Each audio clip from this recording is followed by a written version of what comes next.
Good morning, good afternoon, and good evening, grasshoppers. We witnessed earlier Magnus Carlsen winning.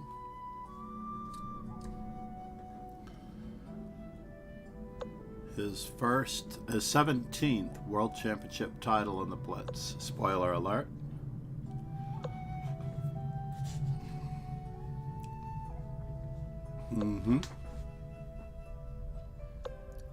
I do enjoy switching gears here. Turning the D4 opening into an E4 opening.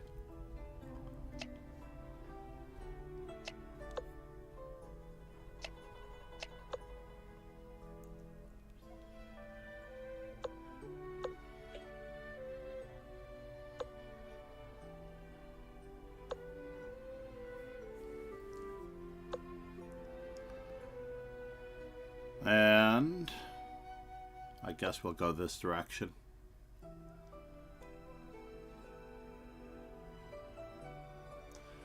I guess we'll go in this direction. Now, why is my opponent taking so long in this position to decide on his next best move?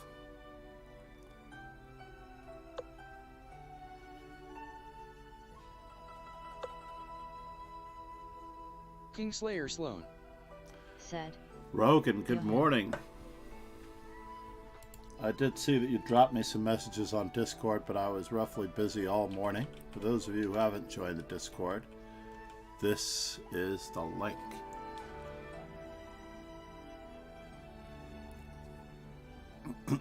Let's just go for our normal wedge here. C3 probably could have been avoided.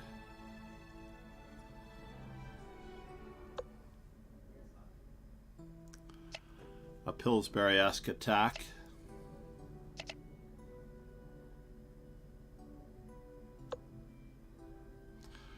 And now for something completely different. Let's just keep up the pressure. After all, that's what a space advantage is all about. Should we or should we not? No, I can't unprotect the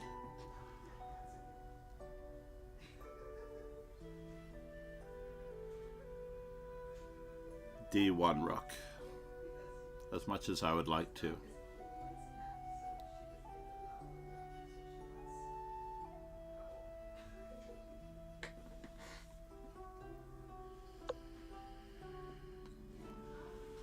Isn't that fascinating?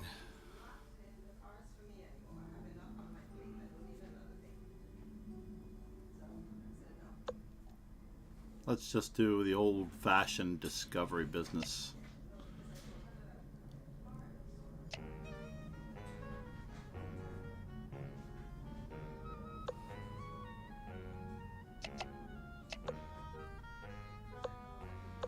Kingslayer Sloan said. The podcast did all right. The podcast did all right. Awesome. It's great to hear. It's kind of a bummer.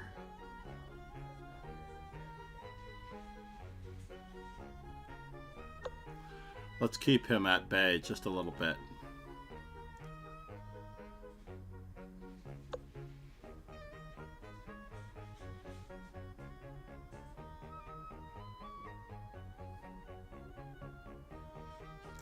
So now that he's guarded everything, let's just plan our next move.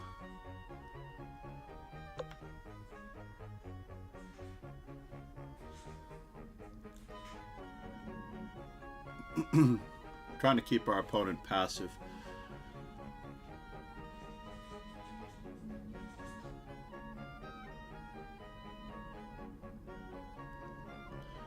We don't have an extra pawn in reality, as we can't get our pawns moving so easily, but it is a latent advantage in the long run.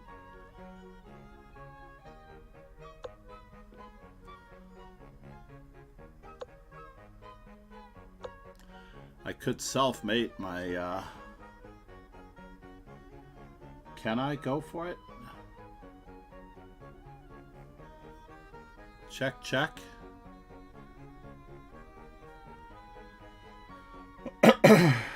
He does have a pretty good point there.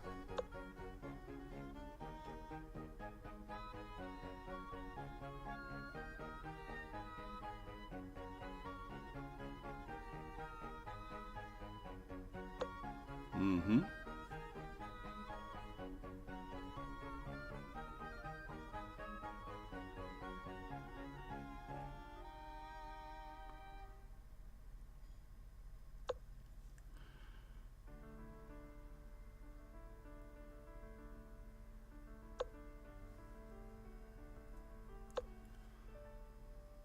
Well, now he's gotten more active rooks out of the deal. Well, that's interesting.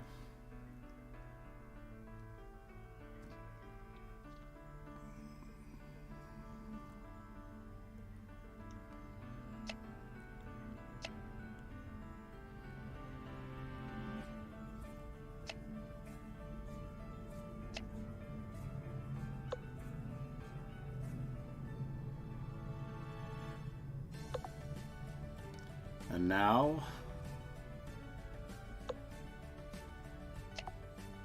TTV Flying Phoenix TTV. Said. Hi.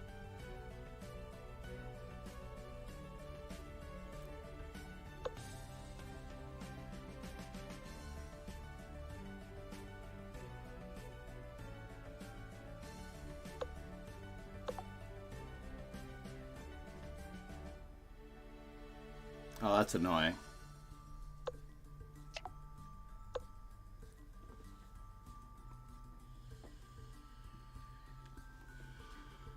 It doesn't look like we have enough to win this game, even if we do have an extra pawn.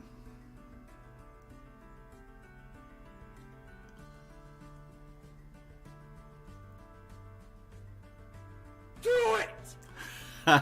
Just do it! Twitch TV Flying Phoenix, thank you very much.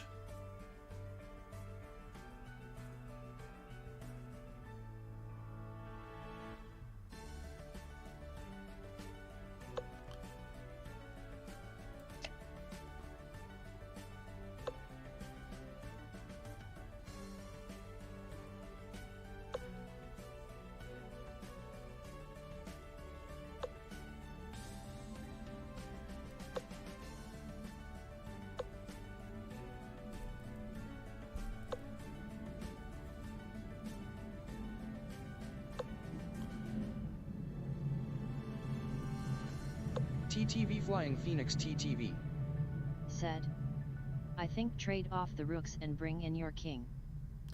Well, ideally, I would love that. But having watched so much 5-minute chess in the World Rapid, I've come to the conclusion that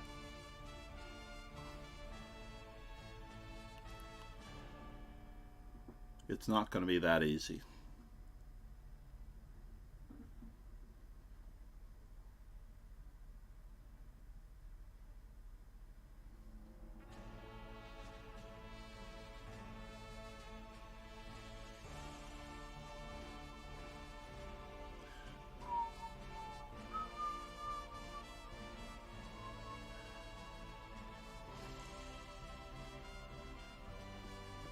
TTV Flying Phoenix TTV.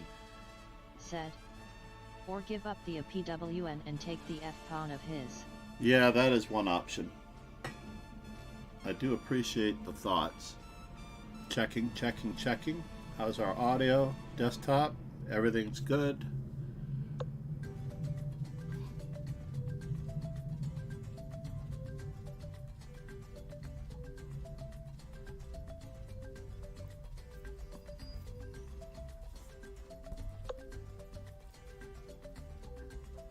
Past mash. Said.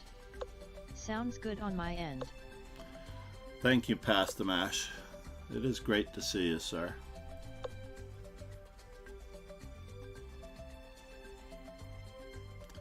Now he's prepping against a possible G5.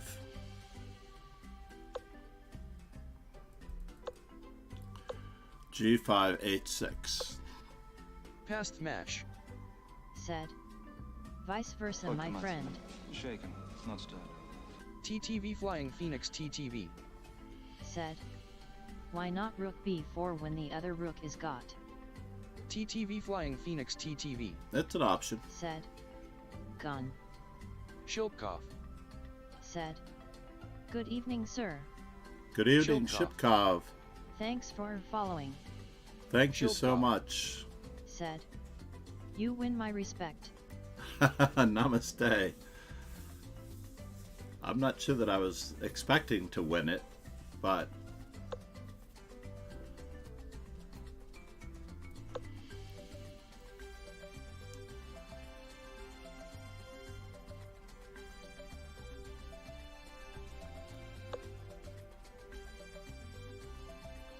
and now for something completely different. Do I try to go for it?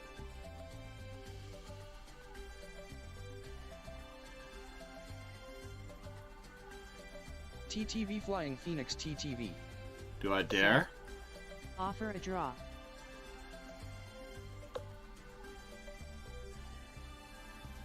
Oh no, I'm gonna get into trouble, I decided.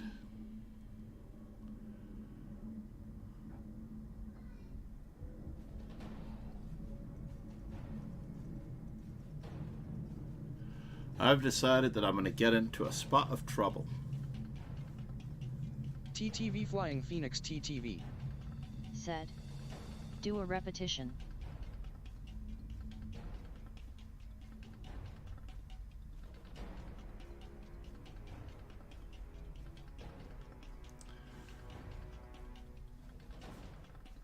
I did, of course, want to play G5, HG5, H6. But I'm going to need a lot more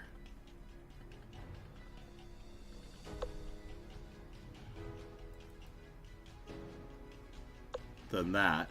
Knight. Said. He was trying F5. Happy holidays, John. By the way, he was trying F5.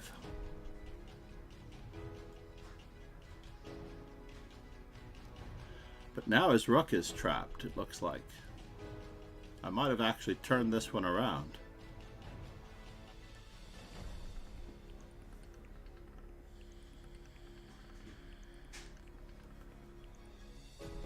I can't believe that I turned it around with the threat of trying to walk into trouble.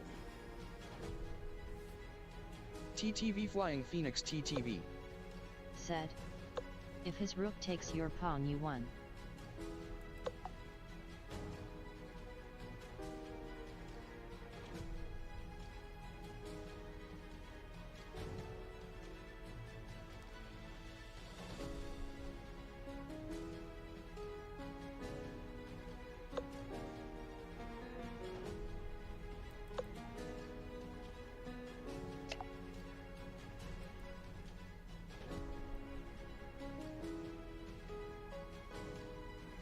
It's too bad that that's check.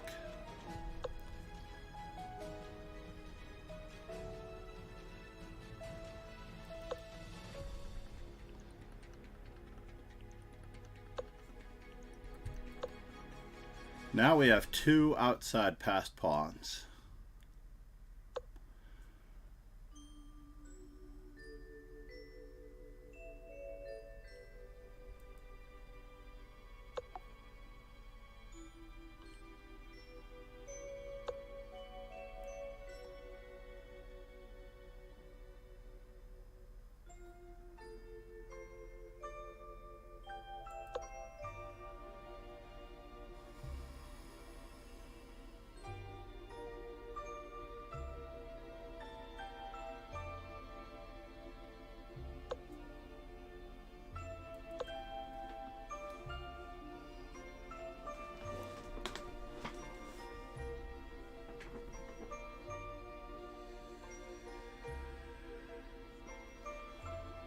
And F and H pawns against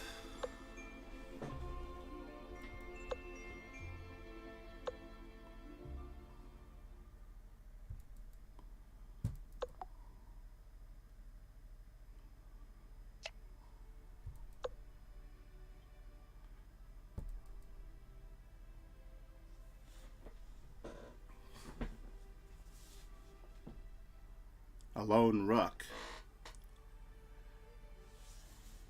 Should still be a draw.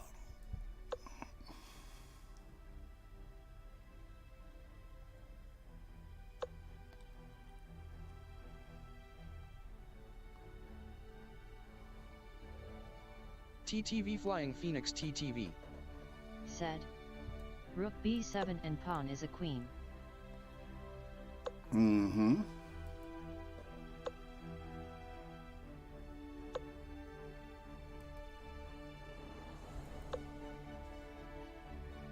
Well, let's just say that he forgot something along the way.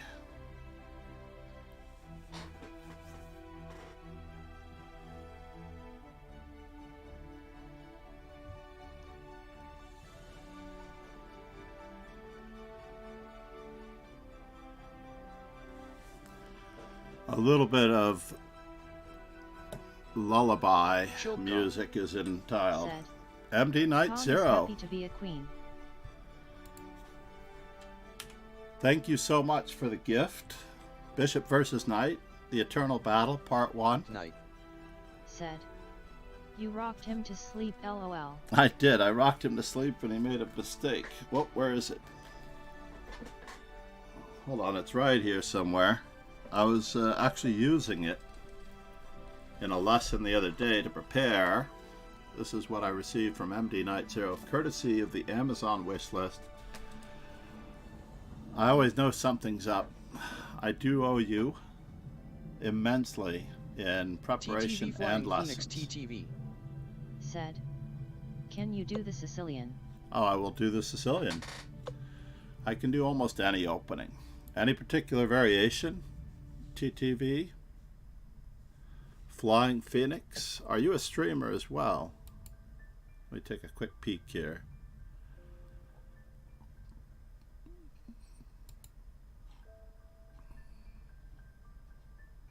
Not yet. Sometimes. All right. Cyber Elf Elpizo. Said. Taimanov. Taimanov. Sicilian. All right, we'll see what we can do. TTV Flying Our Phoenix opponent does TTV. have to cooperate. Said. Defense.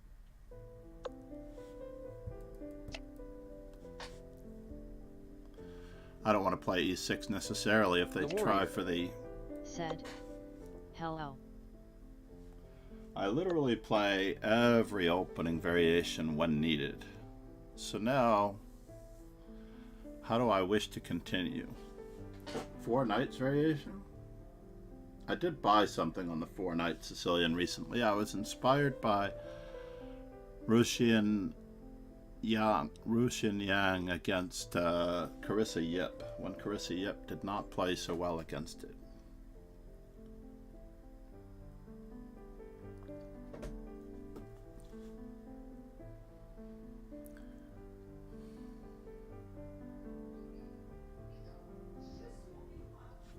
All right, traditional Taimanov. I had to Cyber make up Elf my Elpizo. mind here. Said.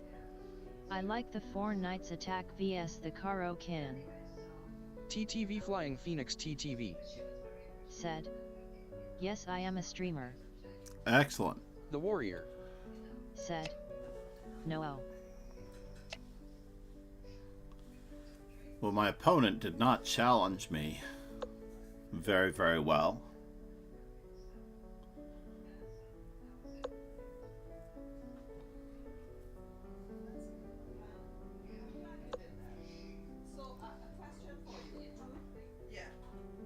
Can I get something going here? Nah. We're not going to do it that easily. Get our king safe, and then we'll deal with the center later.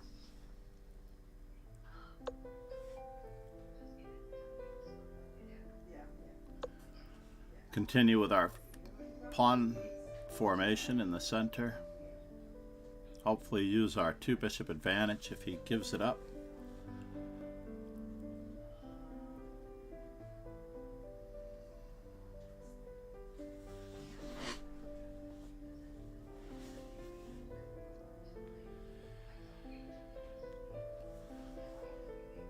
Cyber Elf Elpizo. Said. This is shaping up to be a great game. Cyber Elf, how have you been? So Chris, how was your holiday? How was your daughter? Hope everything was well. I hope you didn't work too much.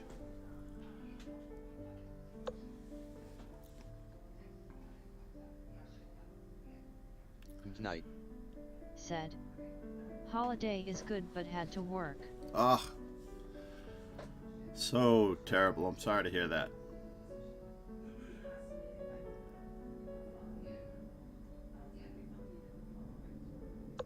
Mm-hmm. Night.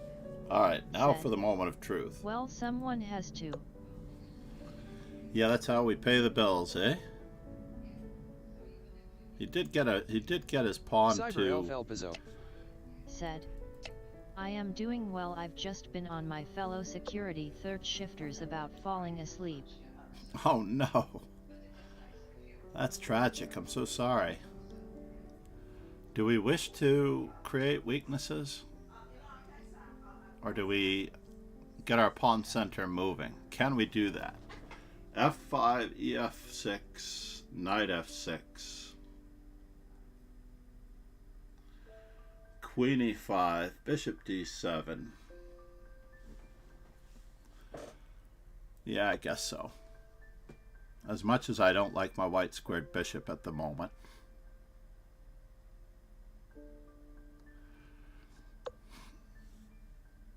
His knight on C3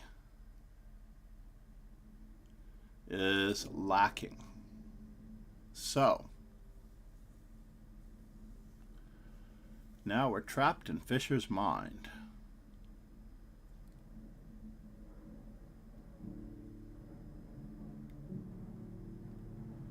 Let's just keep up the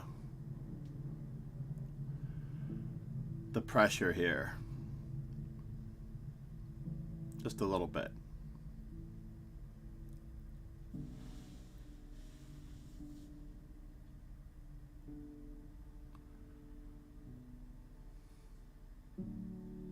Mm-hmm.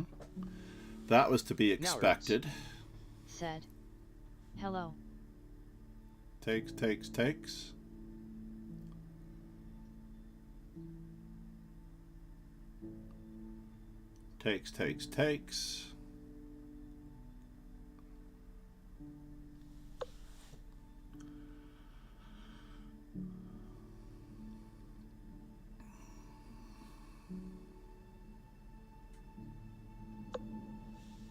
Well, that was interesting.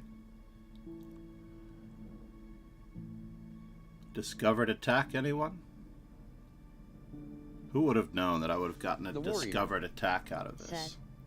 Wow.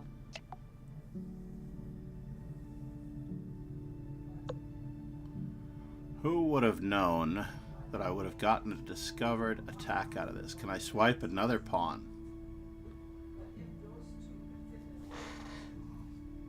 It looks like I can take another pawn.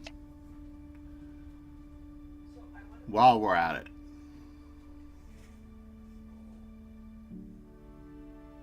The warrior. Said. RB2.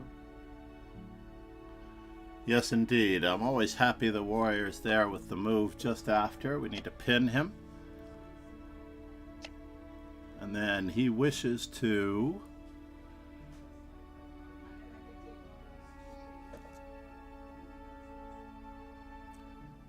Now, am I gaining anything on him with this? 3 minor pieces versus a queen. Will it be worth it? Takes. It is very entertaining. I don't think it's very easy to coordinate my pieces. But how safe is my king compared to his? That is the question. Can I activate my bishop? So let's just say queen takes f1, bishop takes f1, rook takes f1, king moves. Rook takes knight.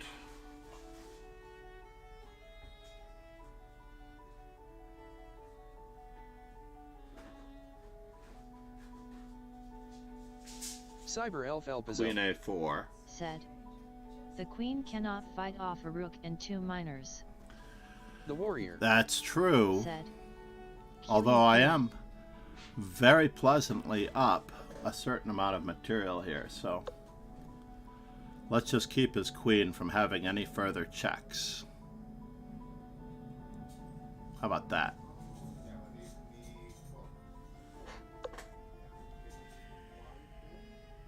The warrior. Said. I say.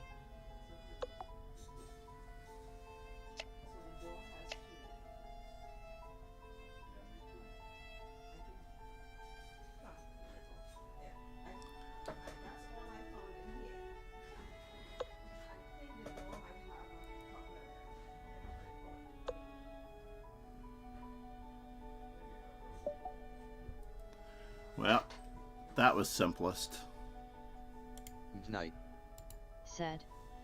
Is Salakei still streaming? I don't The know, warrior. honestly. I'm having Said. some memory issues SA on my... win. Let's close many things that have nothing to do with reality here. Let's close anything that doesn't have to do with reality. So, in this position, certainly the move that bothers me the most is G3 a la Fischer. Fischer versus Tull. I have played it myself 5 times. Bishop E2, knight on D to B5, really silly of me. And Bishop E3 I've played 1 time. But among masters, Bishop E3 is most popular. G3 to me is still the most effective. Honestly, just putting the bishop on this long diagonal to pressure this pawn on D5 and preventing any pawn break, hopefully with the move Bishop B5.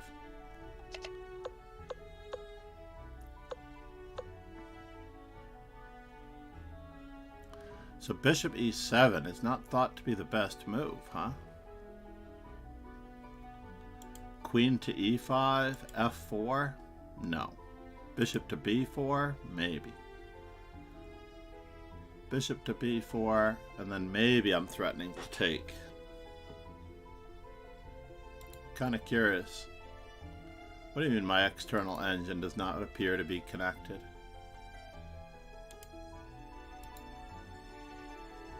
Rook to B8. Right away? Kingslayer slow. I could see that. H6. Please give me the Knight bishop 0 pair. no sadly. Bishop D6, preventing castling as well as F4. Fine. So the thing I was curious about was whether or not this was a double question mark Hi. move. Rook takes was better.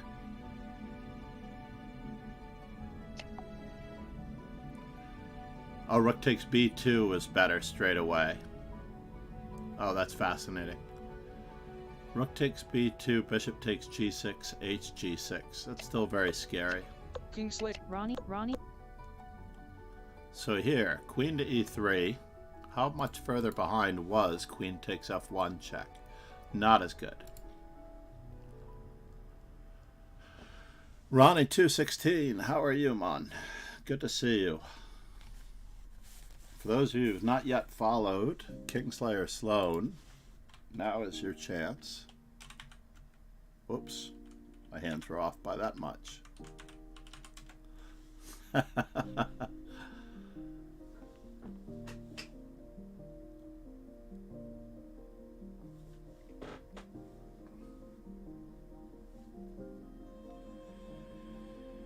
Fuck Kamati. Shaken, not stirred. Dosmit, how are you, Mon? Good to see you. Ronnie. Said. Did you find that Fisher book? Ah, yes. The Stuart Margulies Fisher book. Stuart Margulies, by the way, I actually gave him a lesson in how to use ChessBase because after Fisher's death, he had planned on trying to turn Bobby Fischer Teaches Chess into a digital book, except that even though we worked together for a month or so on how to use ChessBase and how to convert all of those images. Basically, well, he could have just paid me to import all of those positions into ChessBase very quickly. Thanks for letting me know. Hope your streaming is going well, Kingslayer Sloan. Namaste, though, MD Night Zero. Chris, it is super great. By the way, MD Night Zero, I've also been using Kingslayer Sloan. the ever Thanks so for lovely subscribing. Cambridge Springs 1904. In fact, I have 2 private studies I'm going to put you in as a messenger on. Just remind me of your Twitch, your Lee Chess name. I think your Lee Chess name is still MD Said. Please Night do. Zero, Night. right? Said. Lycus name is the same. Good, good, good. Kingslayer Sloan. Said. Night Zero, thanks for the gift sub. Love ya, man. Happy New Year. Aww. Namaste, everyone. The holiday love continues.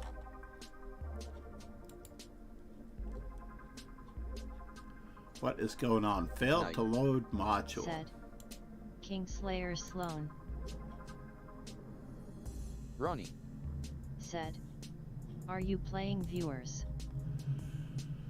I am playing viewers within the scope of our regularly scheduled tournament dojo. I actually do play quite a number. Today we're in the Rapid and Classical, so today's games will be 5+5. We are going to be reviewing Gunina's games, by the way. We will have a chance, of course, to see all of Magnus Carlsen's enterprises. I just need to dig up some images of those players because I hope to put them on the screen for the study session. I restored my old layout that had gone awry and had caused me to not be able to even load Streamlabs from the desktop for a period of time. So I managed to restore the old layout, and with the old layout comes, believe it or not, the opportunity. Is that chat box really that high so I can actually adjust our pretzel rocks a little bit?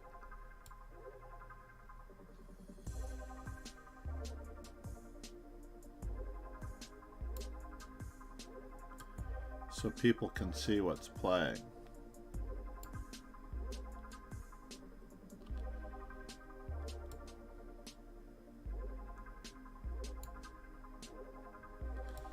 I'm going to try to get it the same size as the chat box for this. Ronnie. Said. Can I play with you too? Absolutely. What is your Lee Chess handle? I'm going to make sure that you're in the dojo. Please join the Rapid Chess Classical. I will give you the URL to this event. I believe that you still have plenty of time to get in. I'm positive that we will play in the course. Otherwise, for individual requests, I have a channel points reward that I usually do. Although for MD Night Zero, all restrictions are off whenever he wants to do a study session or anything, because he's contributed so greatly. Obviously, namaste to him. I don't know where, I hope Ron is doing okay. Night. Said. I'm He going had- to take you up on that offer at some point. All right.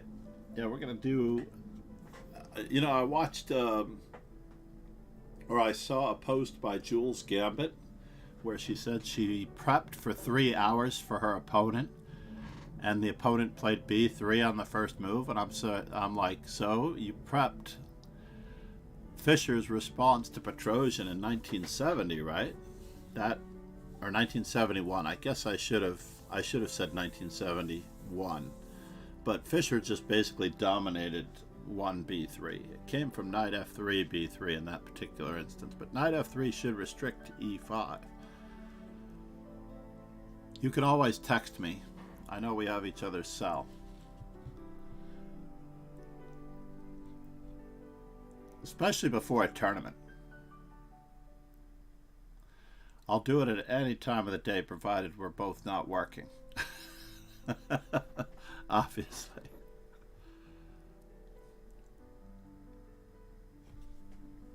You know me, the off hours are possible. You never know.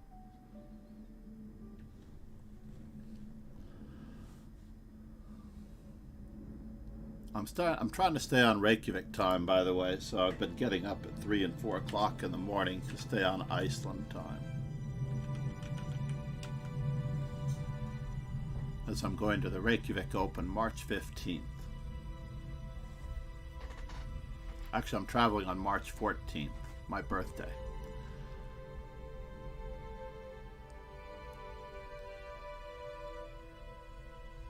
Night. Said. Streaming from Iceland. I am crossing my fingers. As you know, the IRL streaming is a little bit hit or miss. I still owe you the Marshall Chess Club stream. Said. I thought I would play start you? with the Friday Night Rapids, if the Friday Night Rapids are still there. The Warrior 72, you can play me.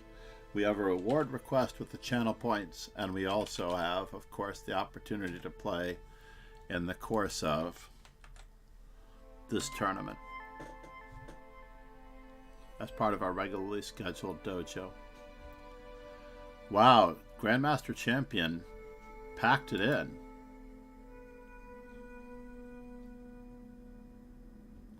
I'm 1-1 versus him. What was my previous game like?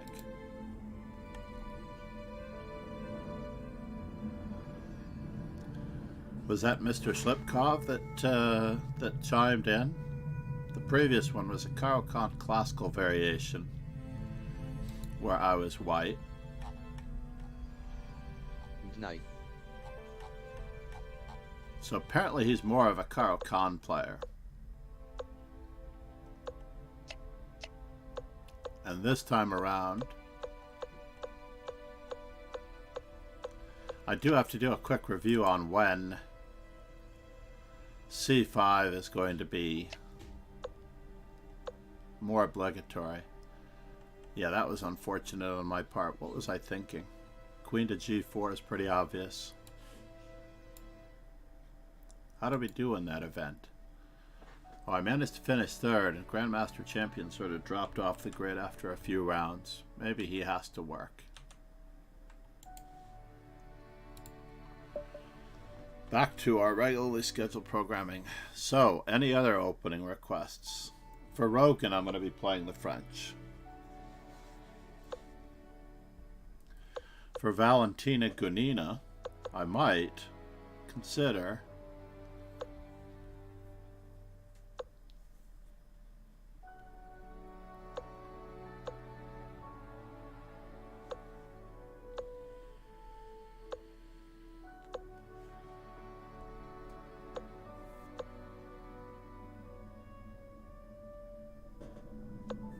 let's give him that one.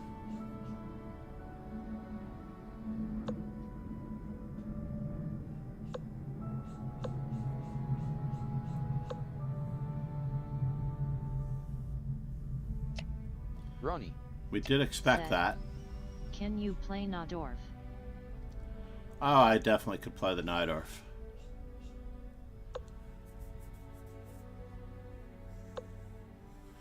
So, Queen E4, he's coming in.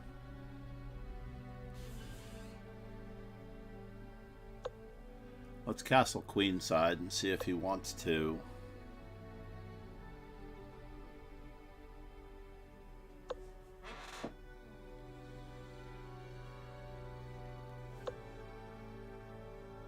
Bother us on that side.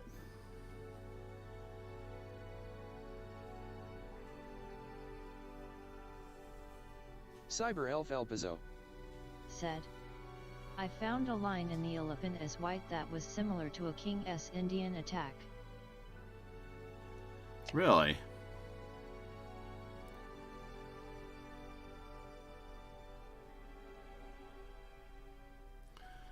So knight takes. Knight takes. I don't know about this. This is getting sketchy, folks. Very, very, very sketchy. Kingslayer Sloan. Said. Jian Zhan.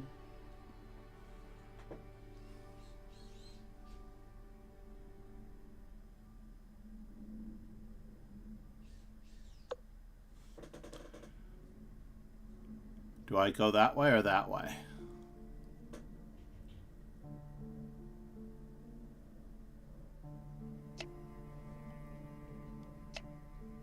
Yes, yes. He attacks my queen, I attack his queen.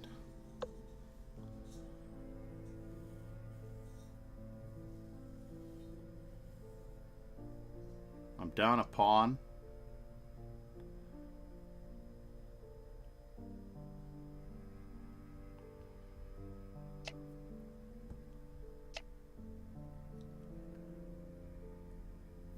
Do I have much of an attack? That remains to be seen.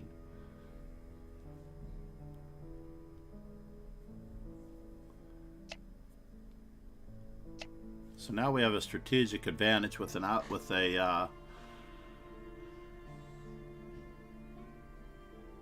rather interesting bishop versus knight.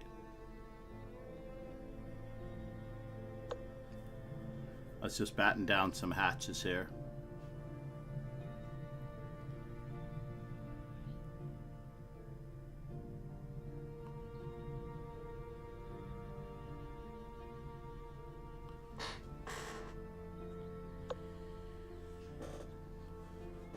Cyber Elf Elpizo said, "Your king is looking very active."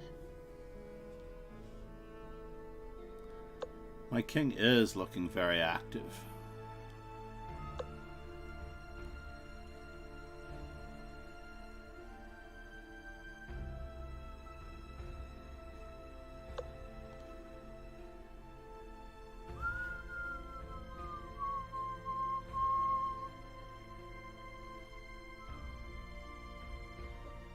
Alright, well, we did plan on this. Ronnie said, "Why not a 6 to stop knight from getting ahead?"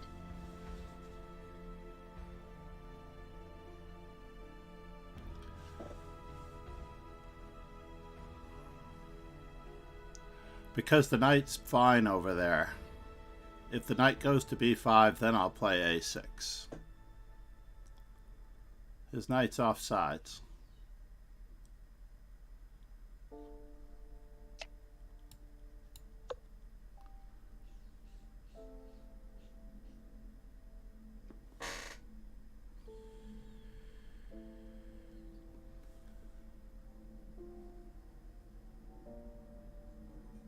Right now we have a mating attack on the king side. He can't capture back.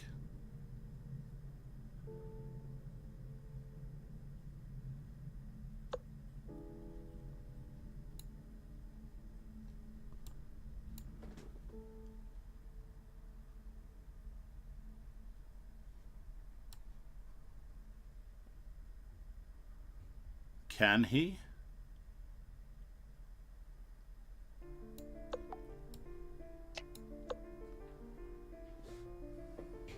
We'll go for the mating net.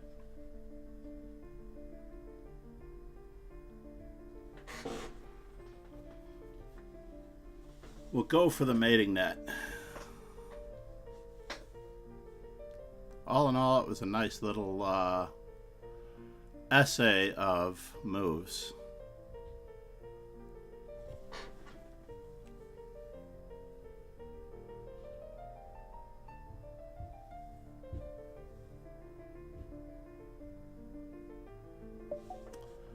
Yep. Yeah, notice that I saved an entire move of time by not playing a6 when I didn't need to. After all, I'm returning the favor of his knight sort of taking 2 to 3 moves going to the side of the board to not do anything.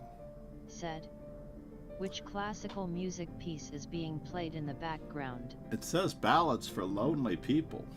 Balladas for Lonely People by Vivaldi.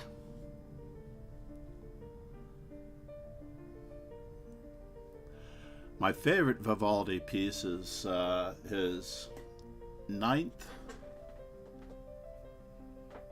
Hold on, I take it back. I'm drawing a blank now. I'm so old. All of this music has gone by the wayside. Let's check our stats on our GTO just for a moment. We have 1 D4 in. Let's mark it up. It looks like we're going to be playing 5 d4s today to reach 2400. We have accomplished almost everything we wanted to. 200 of all the randoms. I promised, or attempted to promise before I ran out of time on stream the other day, at least 1 or 4 knight h3s. I'm going to choose those moves carefully. But we've zeroed out almost all of our openings except for b4, d3, c3, and g3 and f3. So we still have 5 at 205. We accidentally played 10 b3s. Ronnie. Said. Vivaldi the Four Seasons one. Yes. Vivaldi, everybody loves the Four Seasons. He's most famous for that one. But there's a certain part of it that is my favorite, and I'm trying to recall. I don't know it by its name, autumn, spring, winter. There's another way of referring to it, and I can't recall what it is. So I've played 1515 c6s. How am I doing catching up with e6? I have 3 more Frenches to get to 350. Then I'm going to bring up my e5s. I'm going to try to 5 out my... I'm going to try to get all of these to nice even numbers of 5. So I'm going to play them in increments of 5, every opening in increments of 5 against the e4. It's not that easy to do in bullet, so I have to do these in real time. So in other words, I need 4 more Scandinavians to get to 55.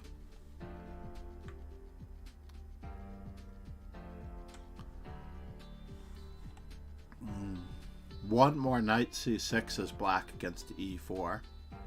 I think I can manage that. 1 more knight c6. It's amazing that I'm doing so well with the Scandinavian. It really is. Yeah, I like the music box being bigger over there. I can move down the chat box a little bit, perhaps. Ronnie. Said. Or make it as big. ISNT Scandinavian bad. I am not one to give up the center. So there are 3 ways to handle the center, and almost every grandmaster that you know will fight for the center with c5 or c6 or e6. Those are moves that hold back and try to punch at the center and let white get sort of a center, but they punch it. Then you can hold the center. e4 and e5 are holding the center. This is where you just hold on to the center. d4 and d5 holding the center. Queen's Gambit declines. Open games with e4 and e5, those are holding the center, and Steinitz had a method of holding the center, which is why his d6 in the Ruy Lopez is called the Steinitz defense. He believed in holding the center, which we all should go through our phases of holding the center. What about hypermodern openings? Hypermodern openings give up the center. And it depends on the hypermodern opening because they may fight for the center later.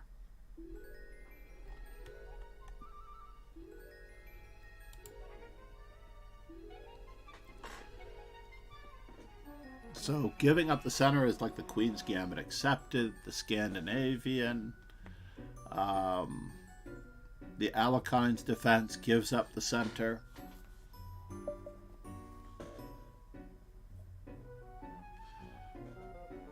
So we're going to continue with our d4s.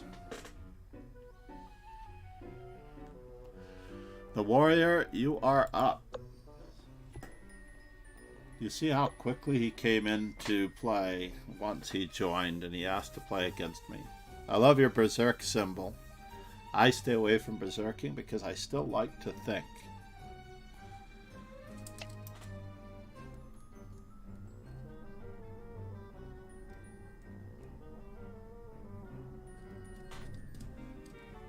See, this gives up the center.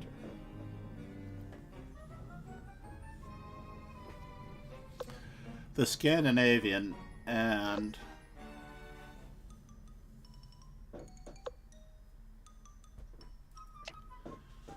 the Queen's Gambit are very similar openings in certain respects.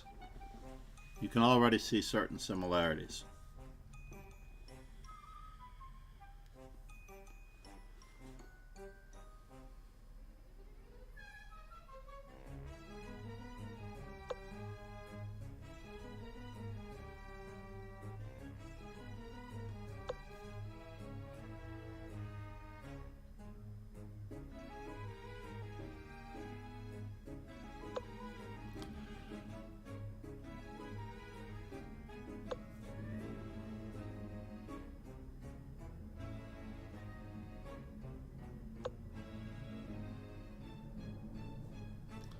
Should we? I don't know about this. But we'll see what we can do. I'm actually off the grid a little bit here with this particular move. We're going to create some holes in our position. And now for something completely different.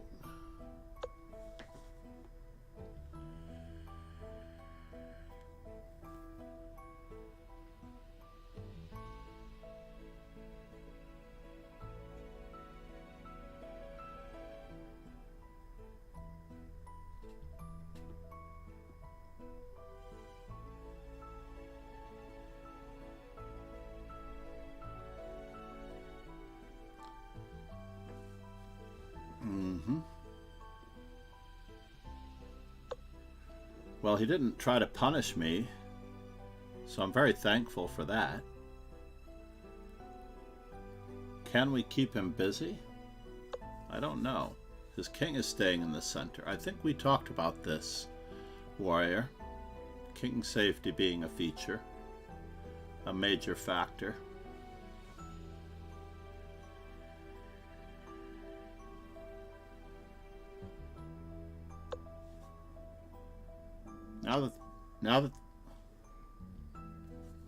Now that the dark squares are weakened. Well, isn't that fascinating?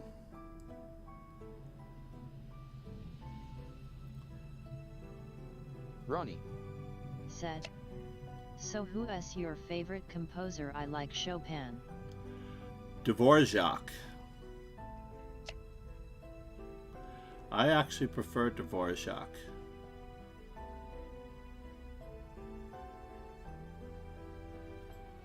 Let's bother his king some more while we prepare another pawn break. One more pawn break.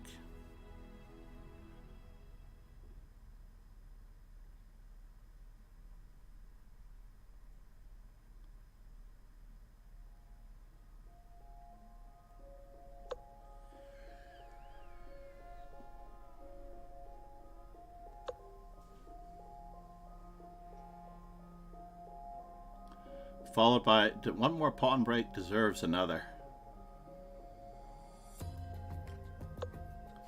Whoa. Dudovich.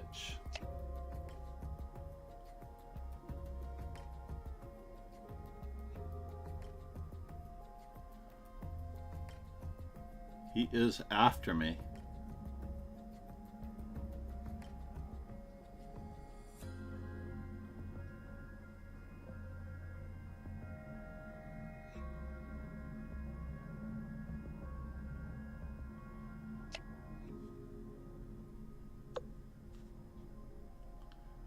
Got to keep everything guarded just in case he plays g4.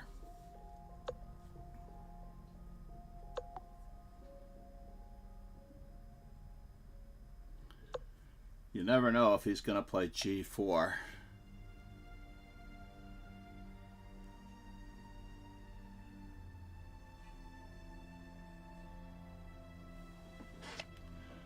King safety is obviously not high on the cards here.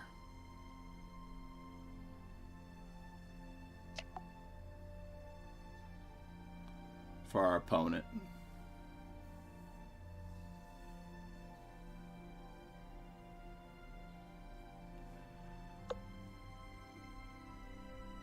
Which rook?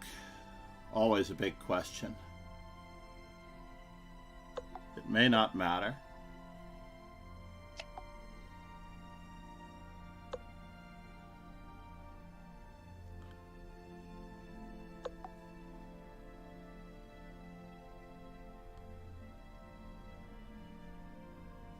I'm so sorry, warrior. This is mate and a couple.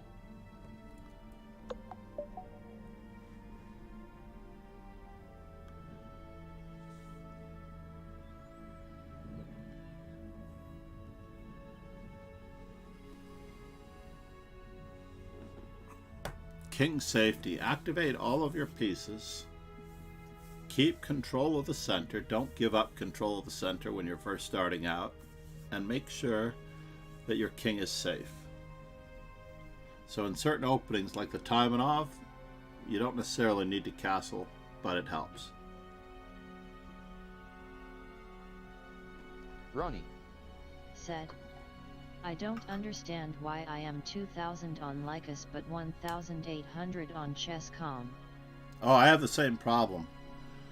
I have a very low rating on chess.com. Let me untime out Ronnie here, if I can. See if I can figure out how to do this. There we go. So sorry about that, Ronnie. The good news is that I have the chat on stream, so I don't think it got erased there. Good night, Rogan.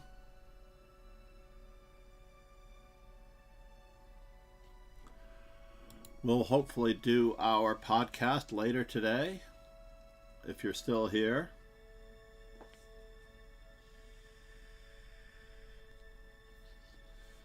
Later today would be a good day to do the podcast, because I would like to do a summary of the World Rapid and Blitz Championships. Arjun Argaizi needed to win one of these events in order to qualify for the candidates on the FIDE circuit points. That would have been ideal.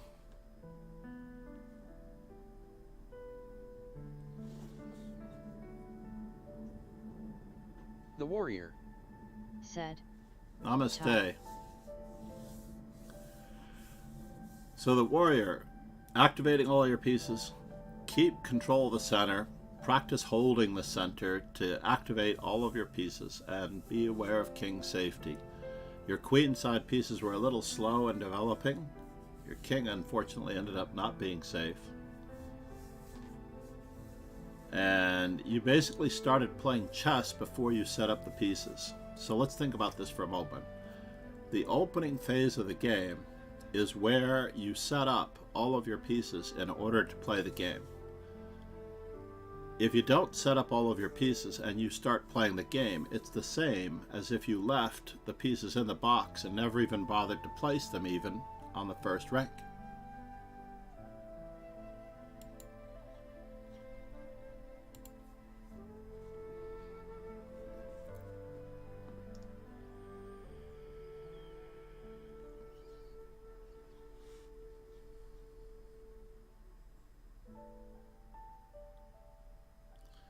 Would you really start the game without setting up all of the pieces on the first rank? That's what many, many young players do. They start playing the game without setting up their pieces. And all of the openings, literally all of the openings from beginning to end, whether you're playing an English opening or a slow opening like B3, to the most dangerous of openings like the Sicilian main lines or King's Indians or Nimzo Indians, all of those openings literally have a plan to utilize all of the pieces over a period of time. And once all of those pieces are utilized over a longer period of time, only then can you start playing the game. Said, wow. So I mean, I know you don't want to set up all the pieces. You can't wait to start playing the game. But you really have to set up all of the pieces on the board before you start playing the game, and now you're starting to play the game without setting up your pieces. You basically shoved your H and G pawns at me while leaving all of your pieces behind, and there were no pieces really to attack with.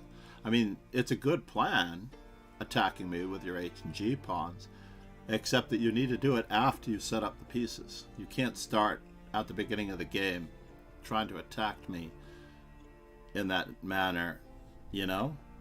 I love to throw my H and G pawns at my opponents, but you don't see me doing it until all the pieces are set up. Although I have done it in certain openings. There are a few openings that Ronnie look like... Said, what's the highest rating improvement you made with your student? I heard chess coaches can help a lot. Absolutely. I have many, many dozens of national championship student titles under my belt, student team championships, and one grandmaster. I would like to claim credit for another international master. I did work with him for countless numbers of hours throughout one summer on exactly this. The idea of seeing how a game is played. So, international masters, grandmasters. My strongest student you may find here. I'll put up his wiki. He's played in a couple of US championships. And he has expressed an interest in streaming, so I told him he should join me and see how it looks, how it works, and if he's willing to make the investment, because it's a tremendous investment to start streaming. Microphone, lighting, an extra screen, a better internet connection. All of those things are huge.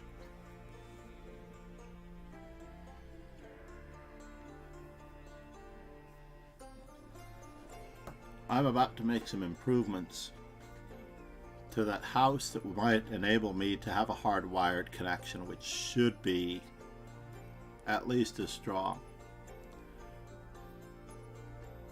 But I noticed that I have such a supreme router downstairs. My wireless service extends almost a block away from the house. It is so strong that I believe that it's as strong as a tethered Ethernet connection. But I've been let down on occasion when there's interference in the house, whether someone else is watching a movie, electrical interference. I remember in my old faculty lounge, when I was in the faculty lounge working on my computer, if someone operated the microwave in the faculty lounge, I would often lose my connection. So therefore, I've not tested that here to see if my wife operates the microwave if my internet connection goes south. But that could affect it as well. The way my wireless connection is set up, though, outside of and around the kitchen, I should not be bothered by that. So Ronnie 02. I see you.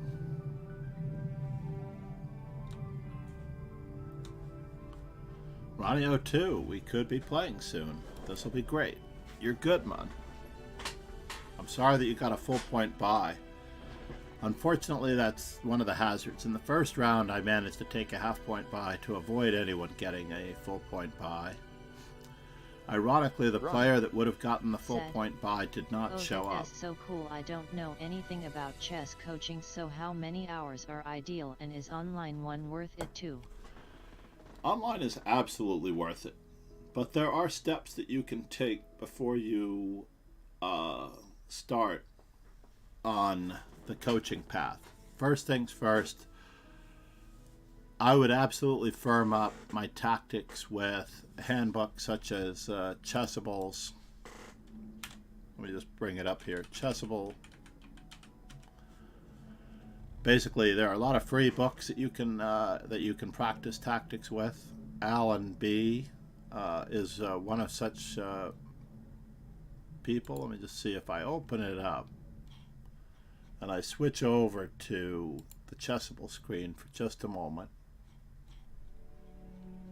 Well, here we go.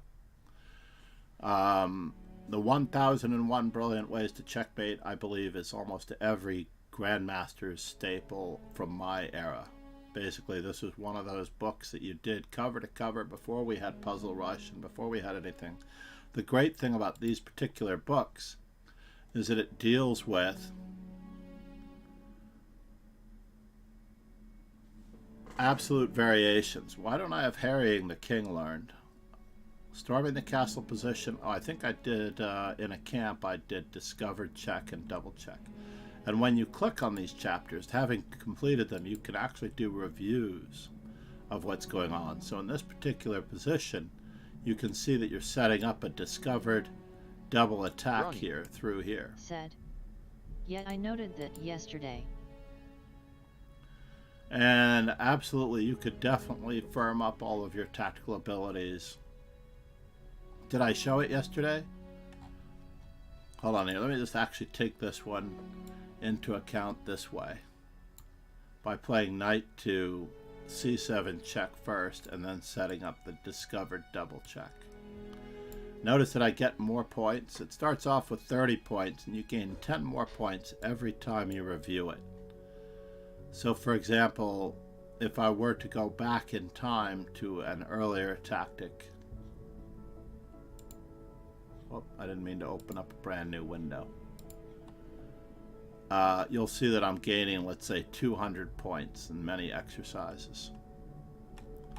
So I would definitely complete a few tactics courses to make sure that your tactics are completely up to snuff. And then, and as your goal, your reward for finishing, let's just say these 2 books and then reviewing them a couple of times, as your reward, I would say, come back to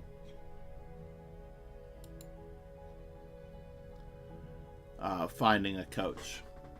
I have 1 flat fee for the month, which I've not changed on my profile, where I work with someone for 1 flat fee for the entire month, and I try to work with them as often as possible, but I guarantee, 4 or 5 sessions, depending on how many weeks there are in the month. Uh-oh. In the background, my game has started. So this is our third D4 of the day, right? We had and I love the Queen's Gambit. Not just the Netflix series, but the Queen's Gambit.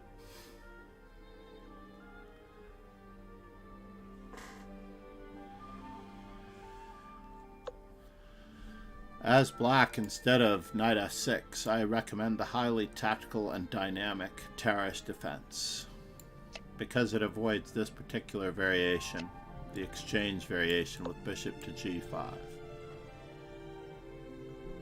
There are people who believe in bishop to e7 to avoid the exchange variation, but to me it just gives you a worse version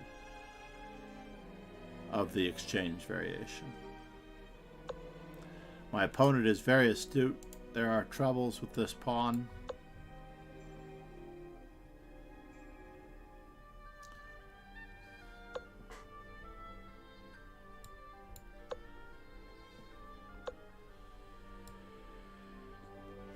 I did see an enterprising continuation the other day with bishop f4, but knight h5 actually takes care of my bishop. And I would rather have black's good bishop rather than black's bad bishop. Now my opponent knows my affinity for the minority attack, which is b4, b5, to weaken the c6 pawn on the open file and then put pressure on it. So therefore, I will be avoiding that one for the most part. Let's try to prevent anything funny from happening to my bishop.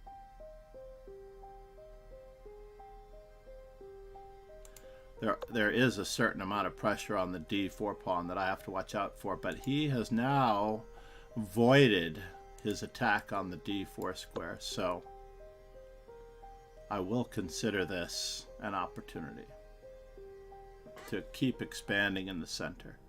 Notice that this rook has yet to be placed. I don't know what square it's going to be best on, so I'm holding out rather than placing it right away. Normally I'd put it on d1 to protect the d4 pawn, because you always have this option after pushing. So it indirectly defends the d4 pawn. This is all part of a plan of attack that is intrinsic in this manner. So now, is my opponent going to play what I think he's going to play? If I play e5, followed by f4 and f5, is this going to be good for me? He's got to play c5. This pawn is hanging. I guess this is where we find out.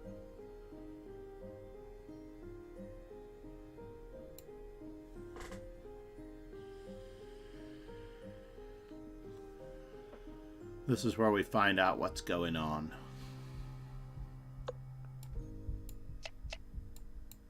Didn't stop me from playing f4 threatening f5, however. Perhaps doesn't even stop me from playing g4, which could win his knight in this particular instance. So he has to think about playing moves like, yuck, g6, 3 pawns for a piece. And the attack still continues.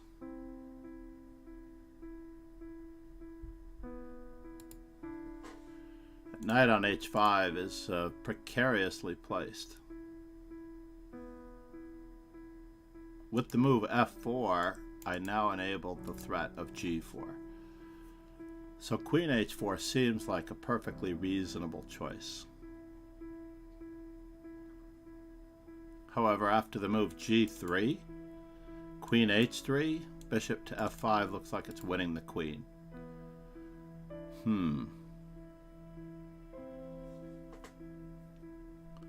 I don't know what to tell my opponent. But I am going to take the free pizza while I can get it.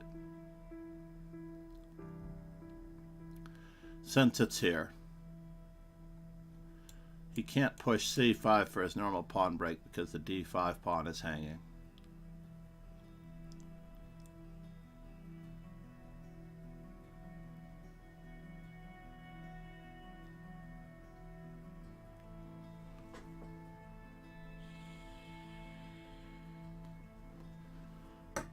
If he's watching the stream, he definitely knew this move was coming. If he's not watching the stream, and this is what it's all about, everyone. We are here to learn, by the way. I do want to play in this manner, and in this manner.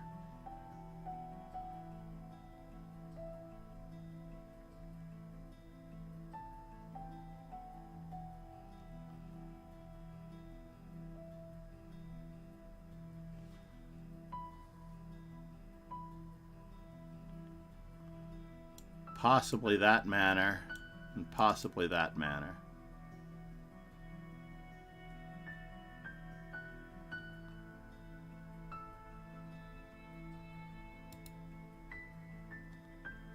And then I can threaten to play f5 later. So what is he up to? Is he threatening me? He's trying to checkmate me. Very rude of him.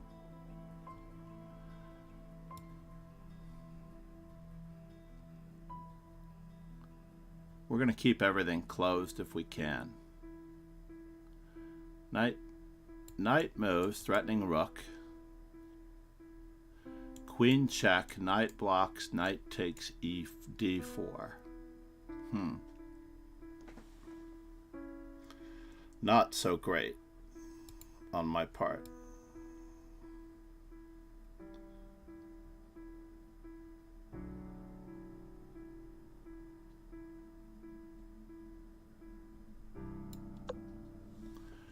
We got to cover our bases just a little bit over here.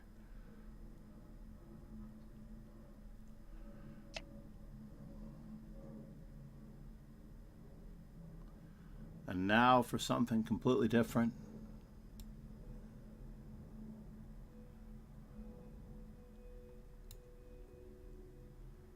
He attacks me, attacks my rook.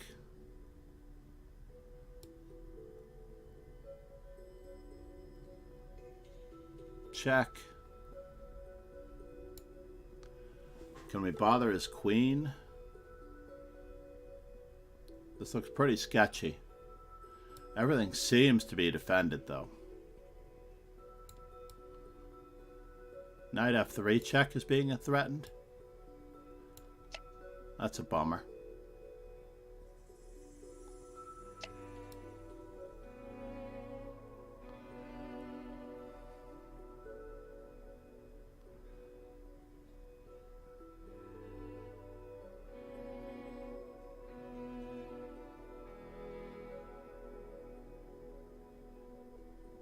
Where's he going with his bishop? Does he have a threat with his bishop that I have to worry about? This is getting very precarious, folks. Very, very precarious.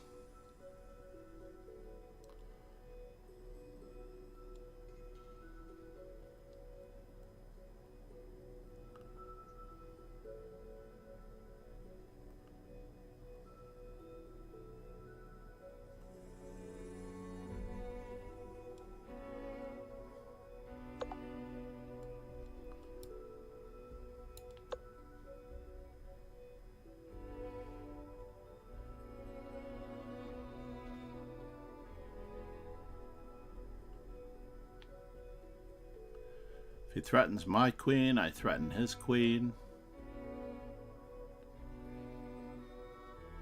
I can always get out with check and then queen moves, it looks like.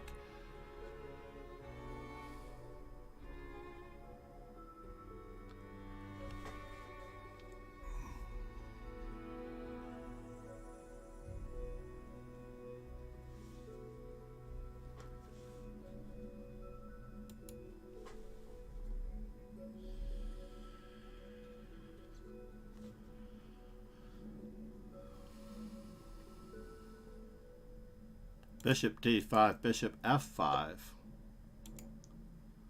Is his queen trapped? He can just move his queen, it appears, right?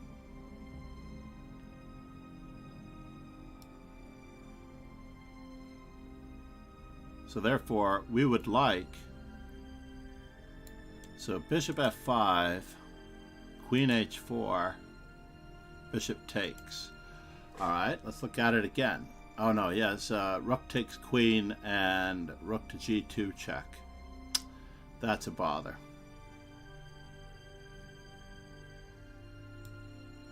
Let's offer him a trade of queens.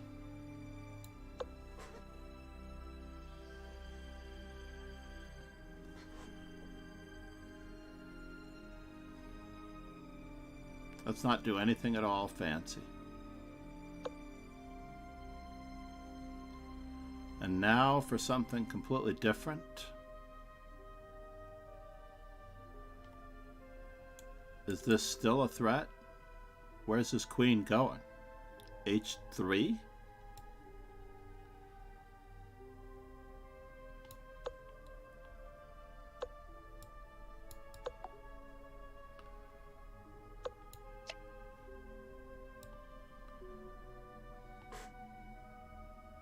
MRTN, MRTN, MRTN, MRTN. Said. Merry Christmas. Merry Christmas. Mr. Martin, Mr. Martin, Mr. Martin, Mr. Martin. Merry Christmas. We'll take care of this bishop later.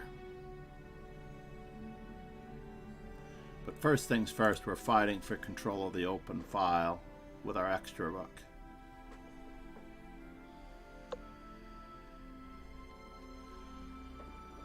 So,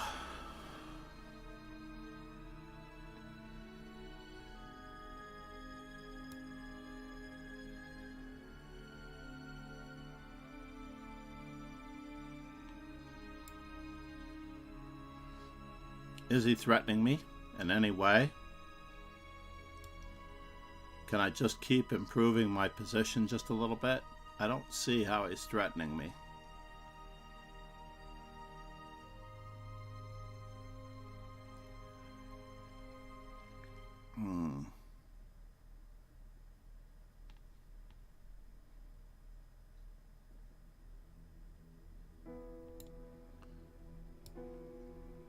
Do we take care of his threats?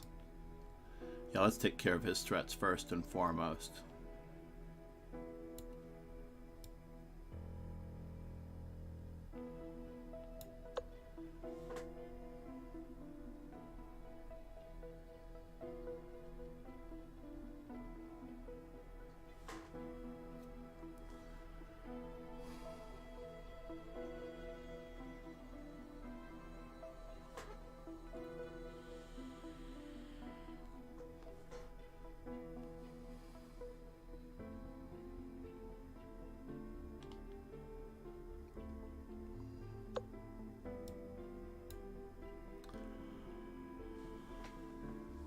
And now for something completely different.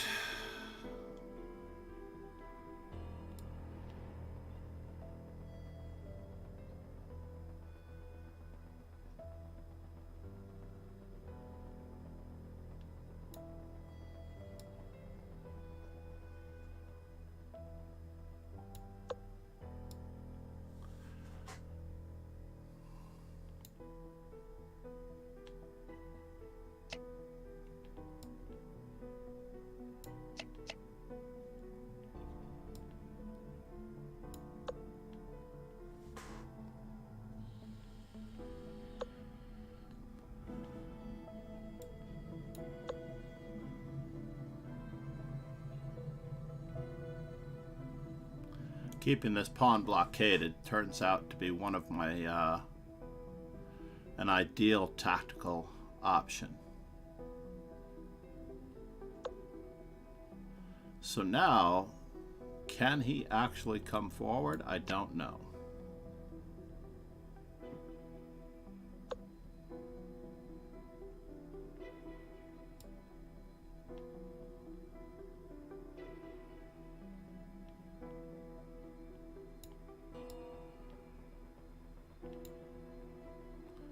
Check, check. First things first. Let's let him have, for just a moment, a dangerous passed pawn.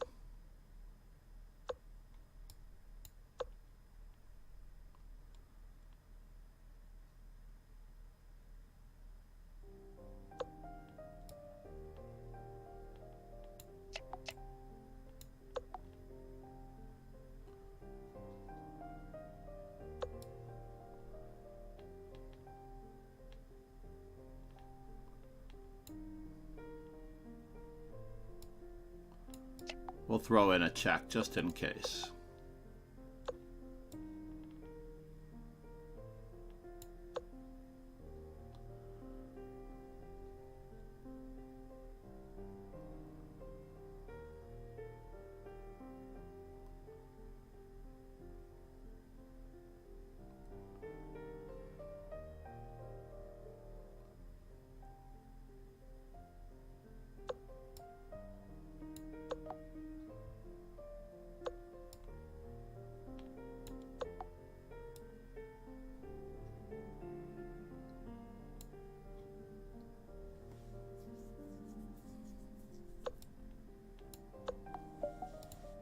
No, I wasn't after the rook.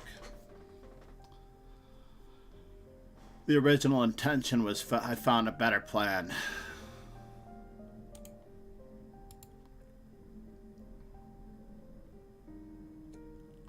We're up to 98.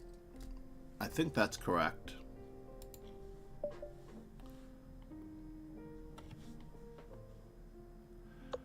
How is your Christmas, sir? Happy New Year.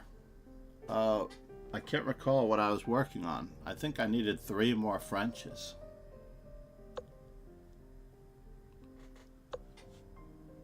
Well, that's interesting. I haven't played Ronnie 02 yet. What's up with that? We're due to play next round, it looks like, Ronnie. And it looks like... What is the purpose of having f4 in? Well, he's going to improve my bishop. So be it. Let's grab control of the center while we can. treat every opponent with respect. We've managed to avoid asymmetry.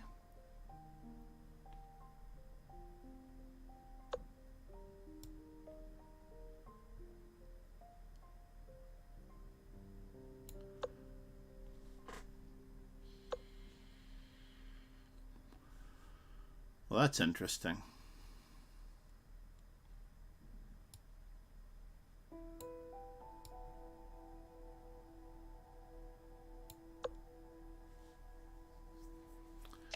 You move the same pawn twice, but for what reason?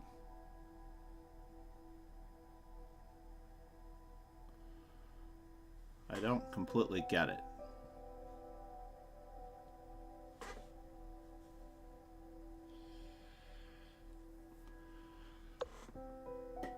So the warrior, are you able to see in this particular instance how my opponent is moving the same piece twice?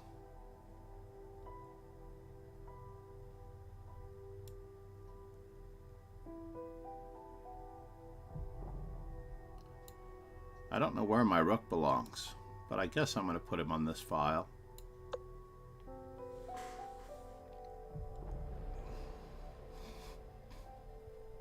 He's got knight to d3.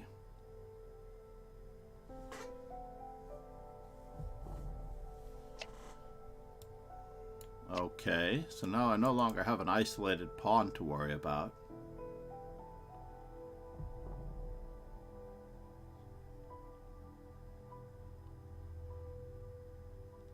This bishop has to be guarded by the queen even if he does castle queenside, so d4 may be a threat.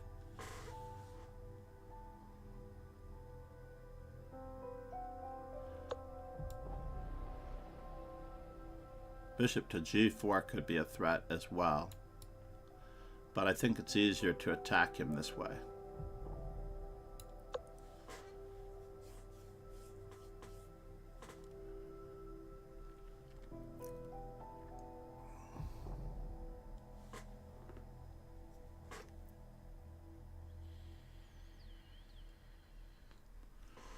So we're still threatening the move d4.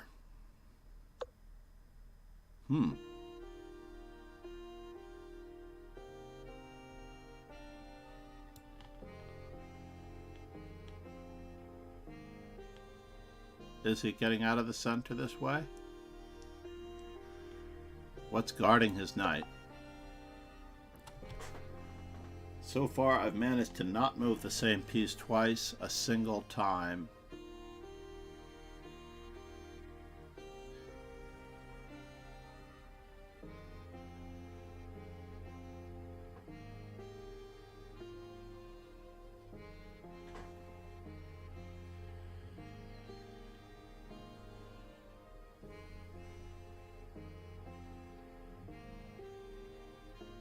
But it looks as though I'm about to. Now that my rooks are connected, I'm going to move the same piece twice. Next move. I don't think I have a choice.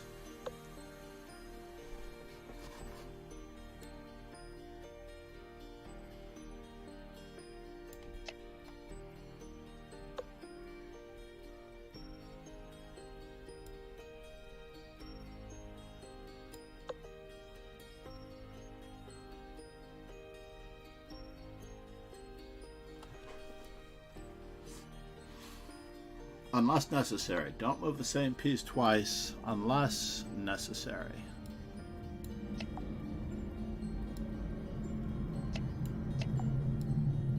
Let's get the other rook in the game.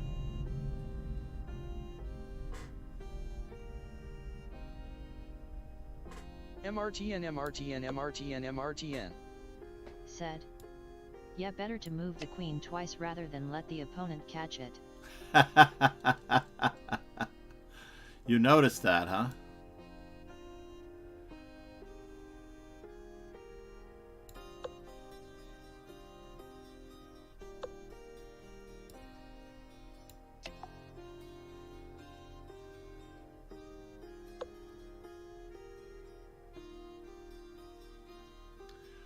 So now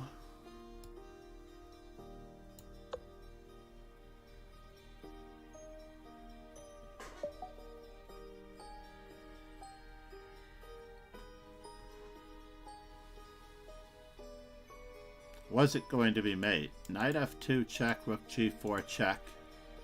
King comes in.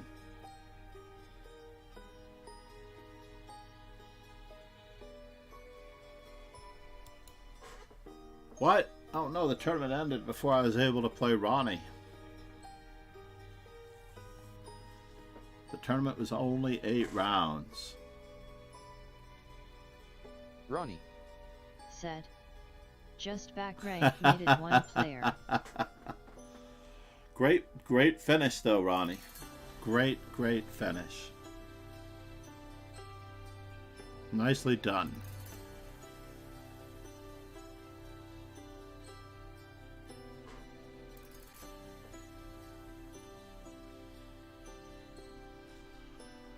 I feel terrible that the tournament did not have another round.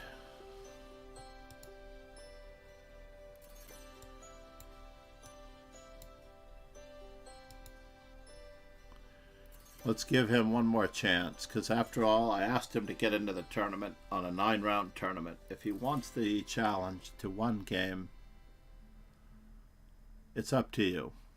We don't have to play today. We could be playing tomorrow in the 9-round tournament tomorrow.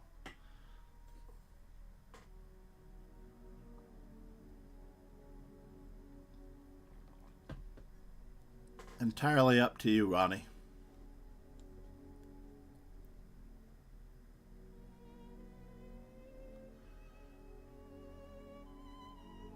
Red, blue, yellow, green? Yes, red, blue, yellow, green. I think green is redundant though, since it's a combination of 2 other colors. Red, green, or is it? Hold on. Are these the 4 primary colors?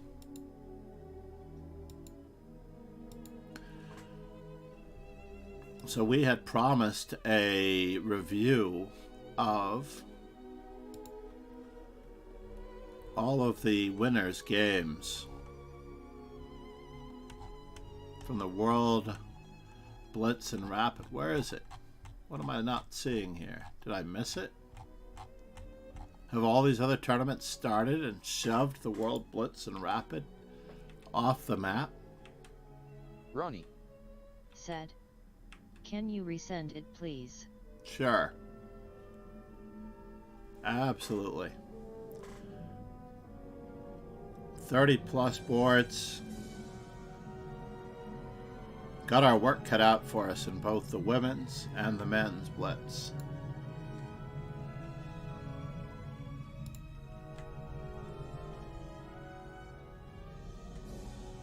What was that?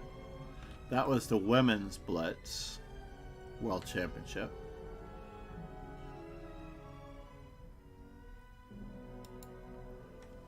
That is the Blitz 30+ boards. That is boards 1 through 30. And we wanted to do the Rapid World Championship for both players. Just opening those in new windows for the most part. And I want to see the European Blitz Championship. Alright, let's go back. It's requested by Ronnie.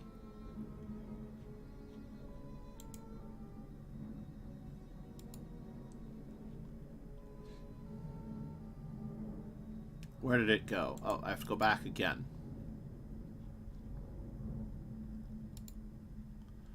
And you should beat me. I'm way overdue for a loss.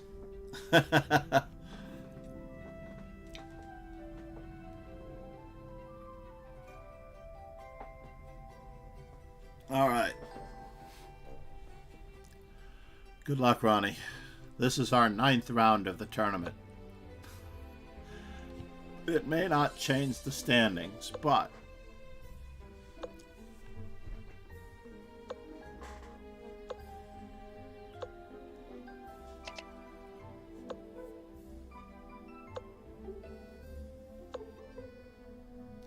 Ronnie, are you a fan of Alexandra Samaganova? She also plays the English opening rather regularly on her stream.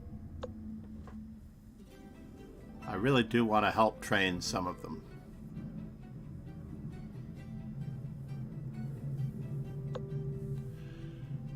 This is an interesting move. I definitely know what you're up to. It's recommended by Mihail Marin in Grandmaster Opening, or Grandmaster Repertoire for White English Opening. It's a 3-volume set. Bishop to d2 and a3 do not customarily fit in with the normal setup of this particular line, but just in case anything funny happens here. Oh no, what did you do? 2 pieces for a rook. He does get 2 center pawns. That's also fine.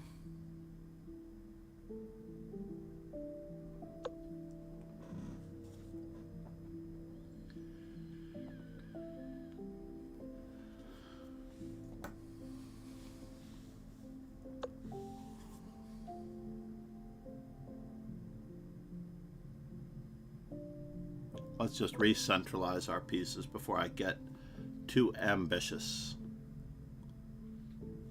The e-pawn is not moving just yet.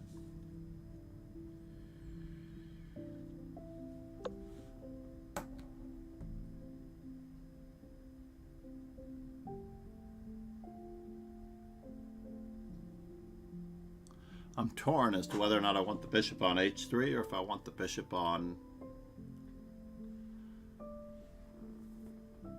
b7. I'm going to put the bishop on b7 just because it gives me more options.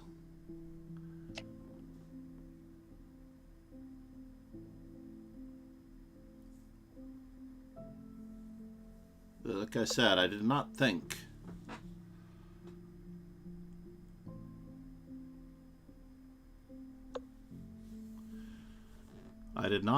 that the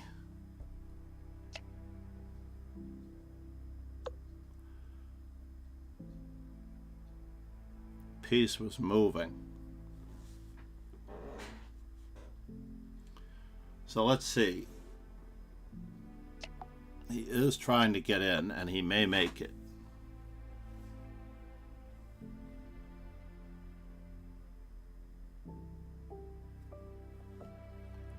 It does create a little bit of a conundrum here.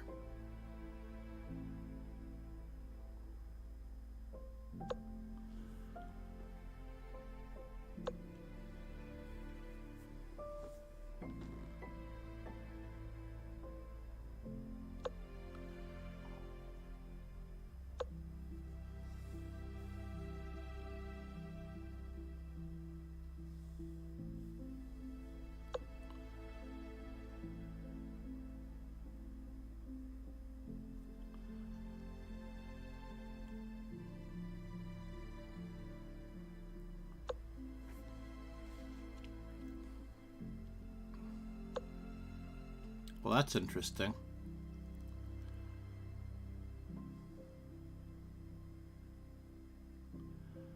Can I survive this?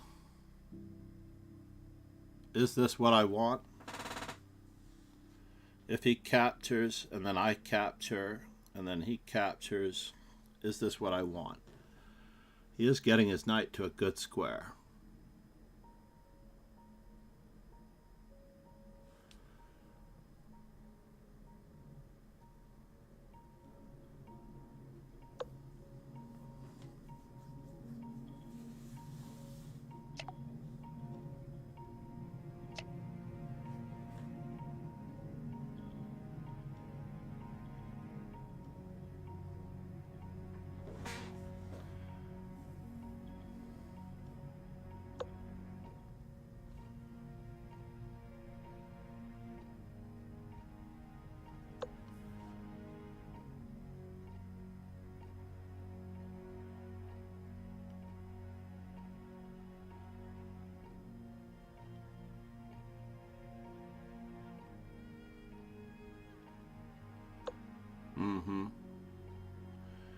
So if I return the favor,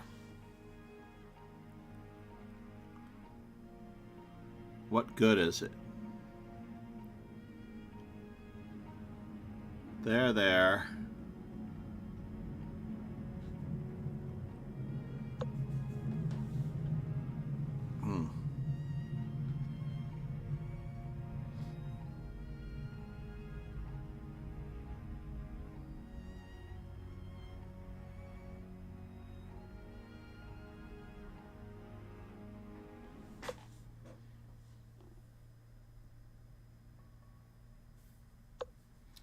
This rook is threatening to become very, very active.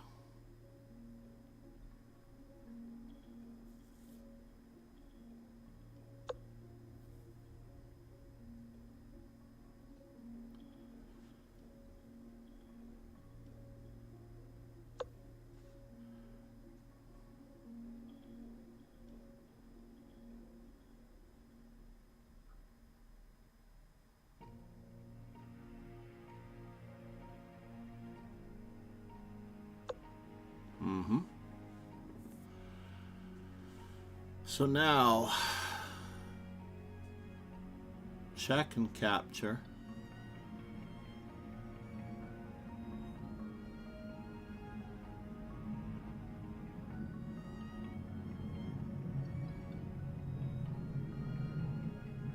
His bishop, the two bishops versus these guys.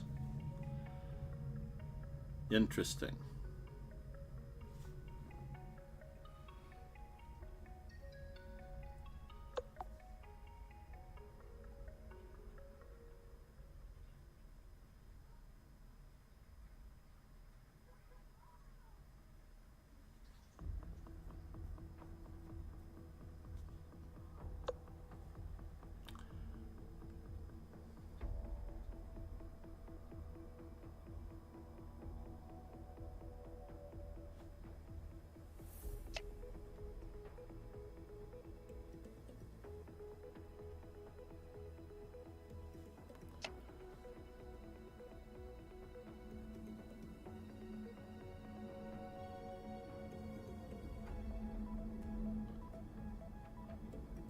Do I?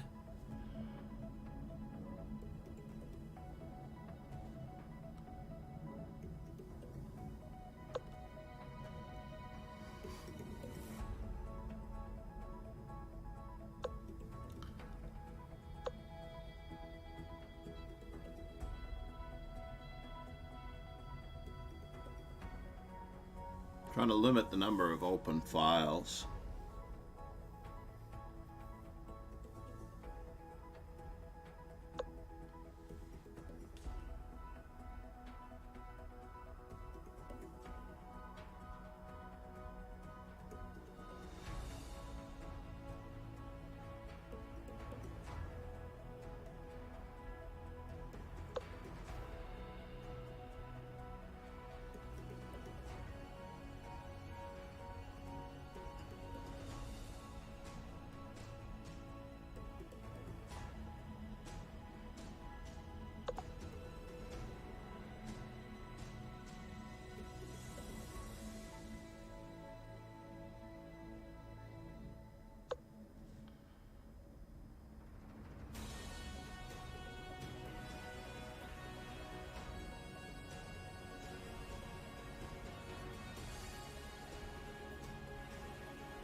Is he coming in?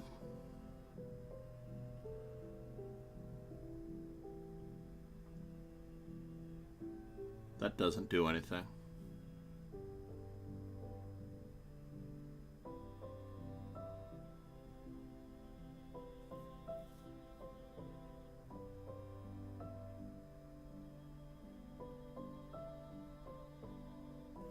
So what is his threat? King to g5. Mm-hmm.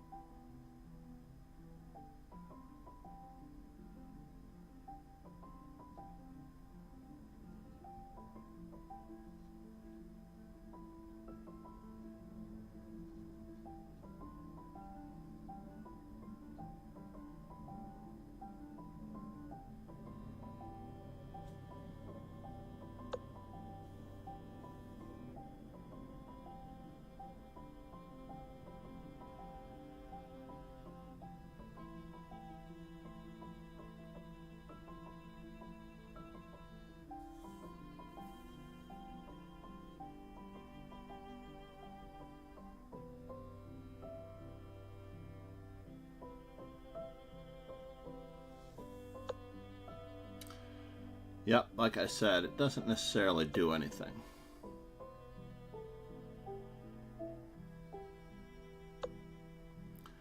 However, maybe, just maybe, it accomplishes one goal.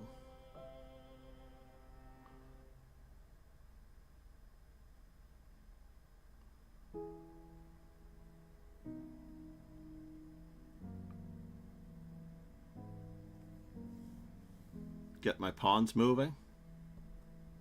Maybe I should have done this in the first place.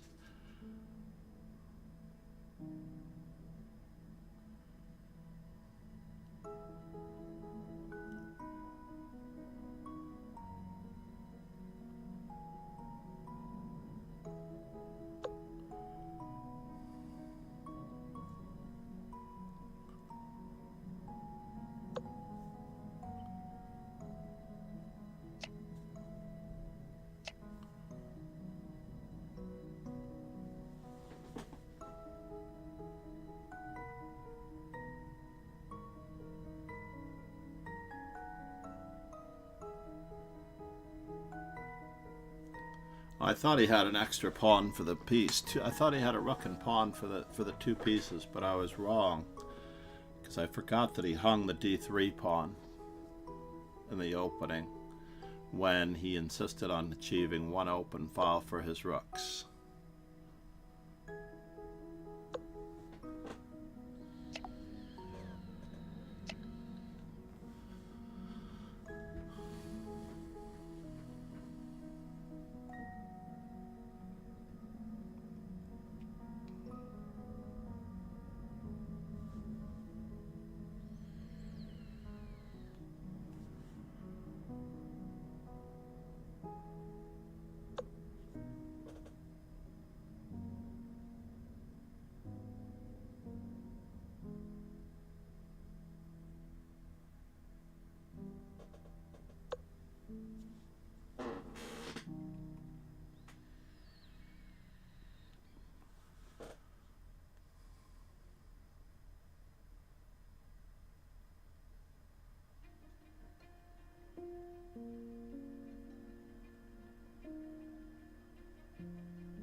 Well, this would have been our 9th round, so I'm glad to say that I am definitely treating him with as much respect as he deserves, because he is a dangerous, dangerous player.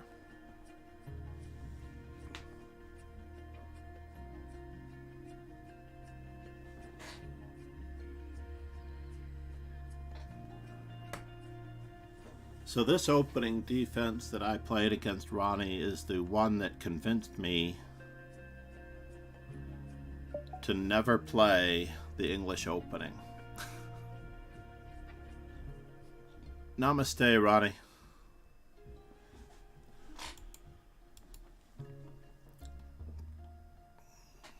Oh, wait a minute. I was trying to go to that game to analyze it. Yeah, this opening, even though I've played it as white, I've very rarely had to face the defense that I played. Let me just see how often this position has occurred in my games when I have been white.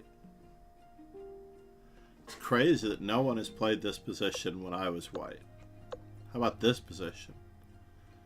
This position? This is the main line position. So here, Ronnie, the most dangerous move is knight to d2. And you're threatening bishop takes c6, knight to c4, and you're going to be going after all of my pawns. GG, where did mess up? Yeah, this is the main line. I mean, ironically, if you're going to play a3, you have to follow through with your pawn sacrifice to go for the activity on the queen side. So in this position, the main line runs knight to d2, and this is one of the reasons that I must answer with bishop to d7 in order to preserve my pawn center. And after the move knight to c4, f6 usually holds the centers I've been talking about.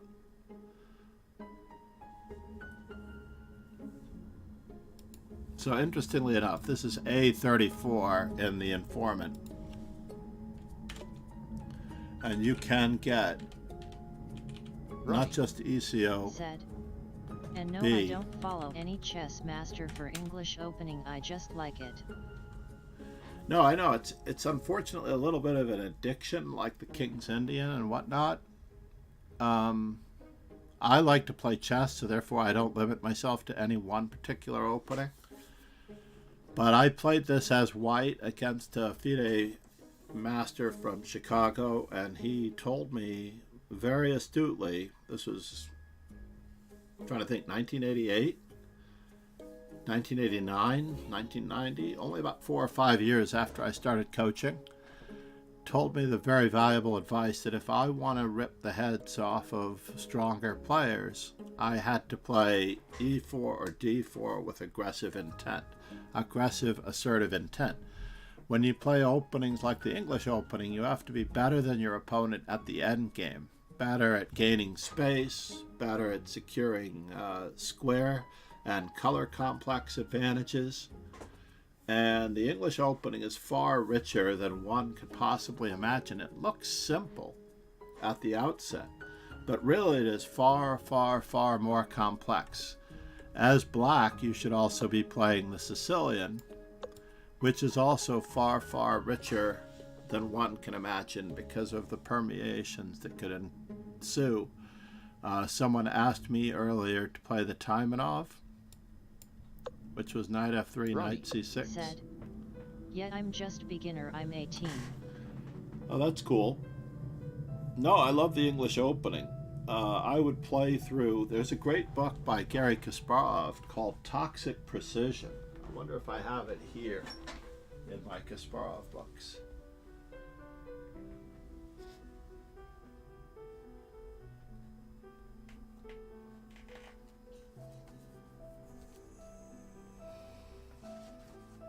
Nope, this isn't it.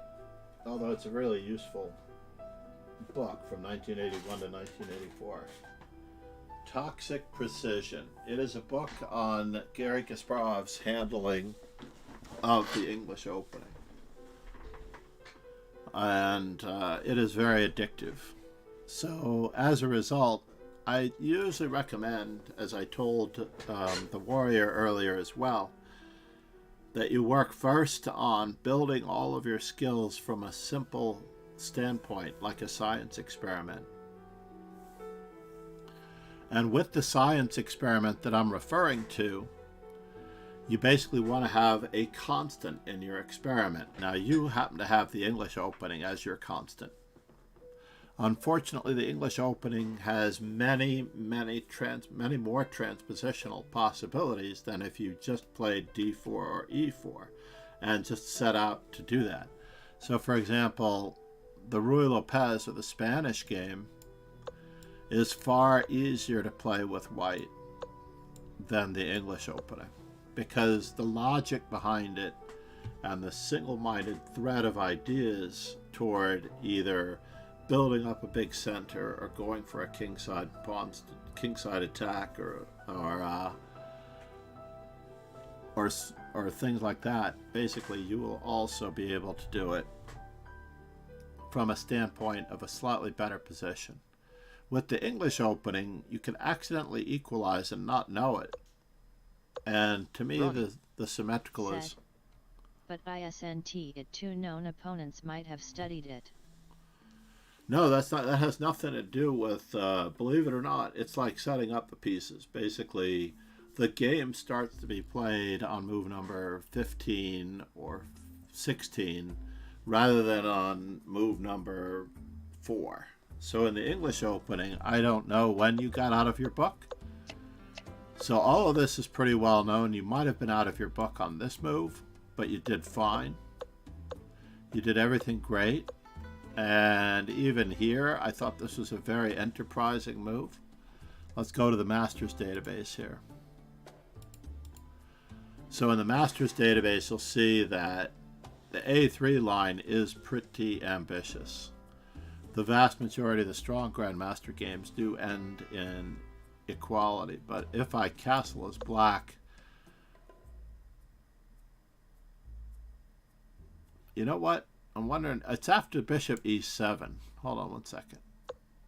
It is after Bishop E7. Let me grab the English opening, Grandmaster opening repertoire series. It might be on move number 8. You know what? It is on move number 8. So let's assume that for a moment you castle. And after E5, I believe that A3 is the recommended move here. 36% for white. And you're trying to save a tempo on D3. So by saving a tempo on D3, this is what the Grandmaster Opening Repertoire series behind me recommends. I probably will play Rook to B8, more than likely. I could also play F6 and play Rook to B8 later. But basically, I have to be threatening to capture this pawn. So white needs to threaten to play F4. So if I play a natural move like Bishop E7, then look at the way the advantage for white shoots up with this pawn sacrifice. Accepting the pawn sacrifice is extremely dangerous.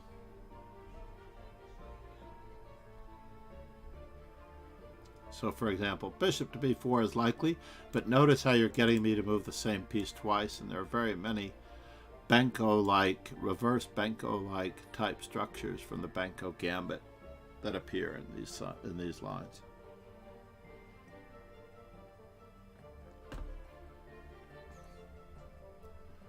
So for the most part, interestingly enough, I do like this gambit. A6 is, let's just take a quick peek at the computer assessment. A6 is the best move for black. And then B5, A takes B5, Rook takes B8, Rook takes A8, Knight takes A8.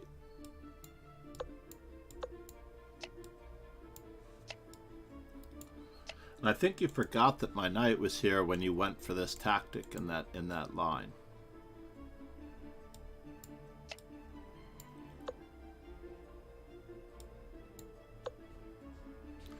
This is good to know for me. I needed this refresher on this course. Like in the only Grandmaster game in the Lee Chess database, white may have won, but really the advantage is not so significant. Black moved the same piece twice in that game, whereas I would probably more than likely just continue developing.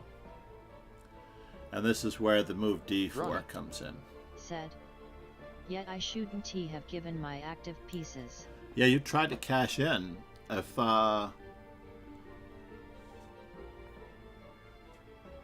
drawing a blank right now. If where is he? If the warrior is still here, basically you started playing the game before you finished setting up all of your pieces. Even in this particular case, I feel that white has not decided upon the placement of his bishop. and black has not gotten his king safe. So we're like a little bit behind, whether we're fighting for the center or giving up the center. So in this particular case, the English opening has given up the center to black. So FIDE Master Albert Chal, he's no longer with us. He was a nice fellow. I believe he gave me the best advice as far as if I want to become a strong player, I have to not give up the initiative to my opponents as white. I have to have a concerted opening repertoire. So what I would do, and this is what we were about to do, is go to the broadcast and choose one of these players that we're about to observe, right? Where are we? Let's take a look at the women's.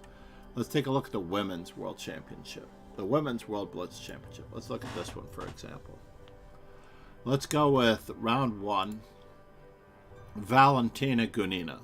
Choose a champion that you can understand what they're going through, and they will give you an opening repertoire. So let's just look through these games here for a moment. Jennifer Yu is very complex. She does not always play religiously in her opening choices. But there she is. Valentina Gunina.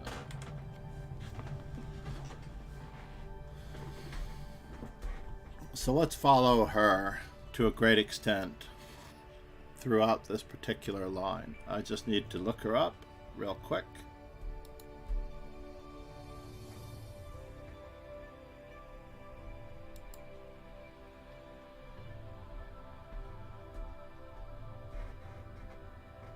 I can look her up faster this way. I'll just highlight her name. Grab a Google search real quick.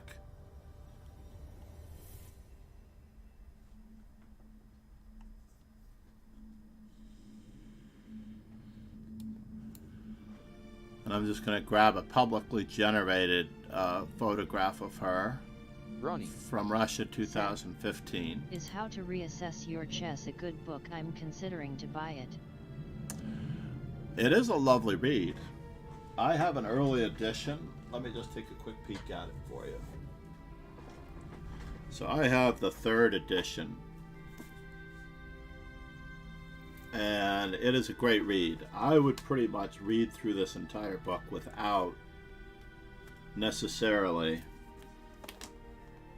playing over any and or all of the games. But let's just take a look at one of the games that he does have in here. I just want to see what that was. I saw a game reference.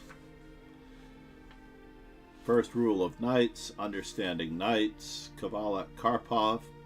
Yes. Absolutely. Just read through the whole book. I love the smell of books. Read through the whole book.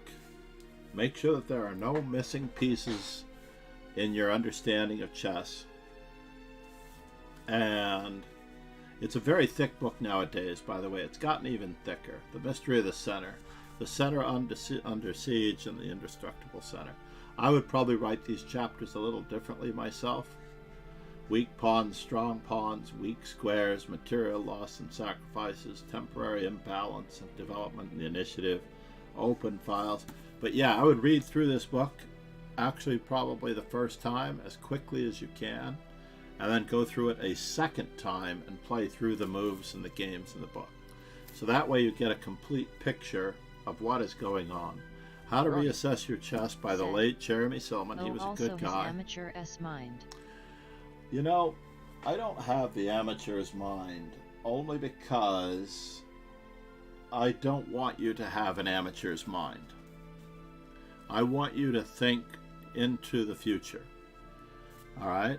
The only reason I don't have the amateur's mind is because I've seen a lot of these types of books where you're accidentally labeling yourself as an amateur when you can more than likely think like a professional. And I would prefer you to think like a professional. I was watching a particular game. For example, let me just save Valentina Gunina. Save image as. online stream images.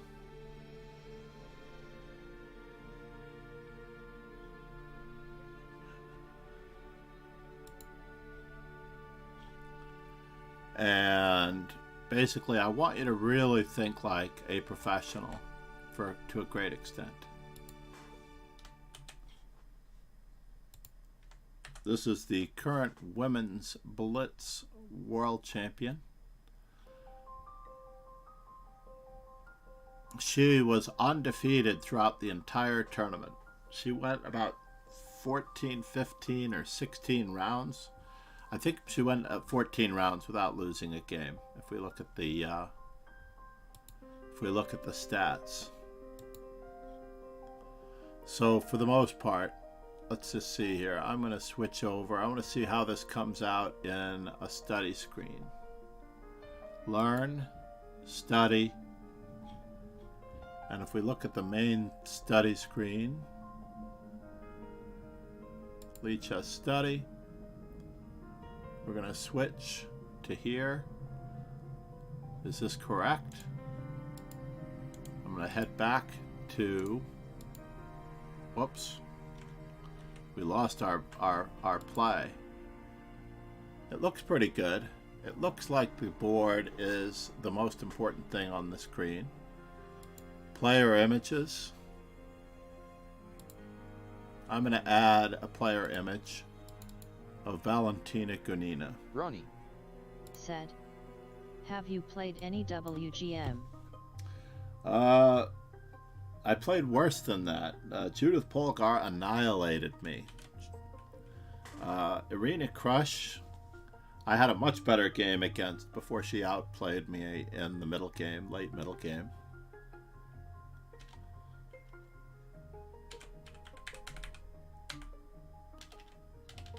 Uh-oh. Make sure I spell her name properly. 1 second here. So we're going to look at Valentina Gunina's games. Where was she? Yushinina. Anna Yushinina is also a former women's world champion. MRTN, MRTN, MRTN, MRTN. Said, did you say Judith Polgar? Yeah, I played Judith Polgar. Interestingly enough, as good of friends as I am with Susan Polgar and Sophia Polgar, the only one of the three sisters that I've actually played over the board MRTN. was Judith Polgar. And it was a tournament organized by her sister Susan Polgar in Queens, in Rego Park, Queens, where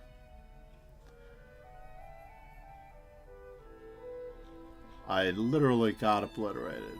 Wait a minute. I thought I was creating a new source. Image. Add source. New source. Gunina.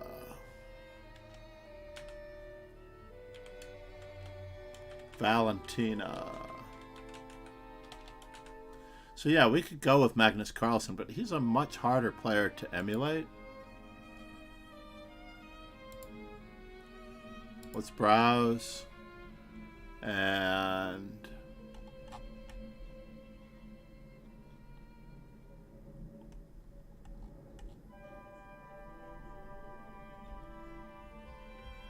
Ronnie.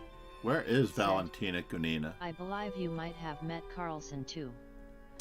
I did beat Magnus Carlsen on more than one occasion. I actually almost forfeited one of my tournament games because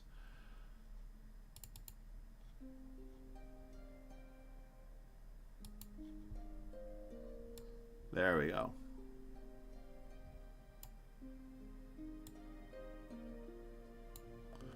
Now we're taking Valentina Gunina's side, so we're going to try to place her on the white side of every opening and align it properly with the board.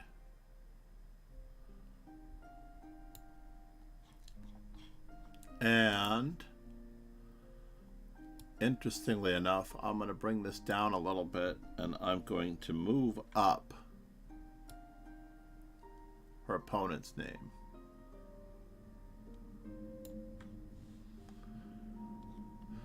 So that way we can see who she's playing. Valentina Gunina. And we will get a nice little nameplate for her. Let's see if I can find a nameplate, an appropriate nameplate. Copy. Ronnie. Said. Oh nice, so how do you rank Carlson, Fisher and Kasparov? At the moment, well, I mean, Garry Kasparov surpassed Bobby Fischer in many ways. But he had the help of modern technology. Uh-oh.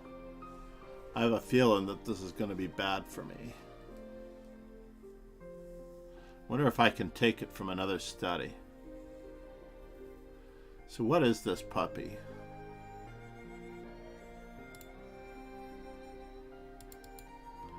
This is a text box. So here we go. Let's just add a new source. Text box. Add a new source.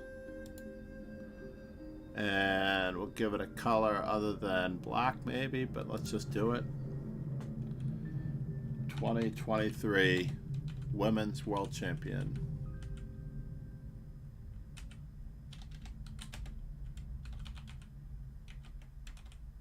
World Blitz Champ, how about that?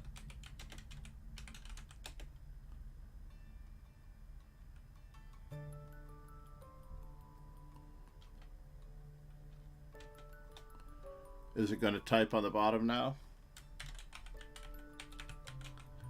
Valentina Gunina. Ronnie.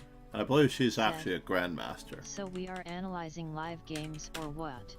Well, they're not live games, but we are going to look at text transform, font family, regular, yada yada yada, background color, alignment, center. How about that? And vertical alignment, fine.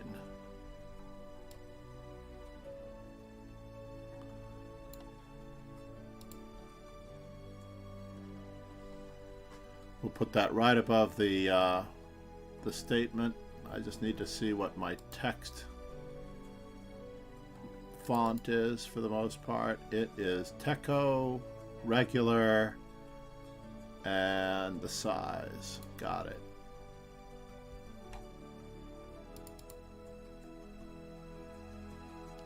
So we want Techo.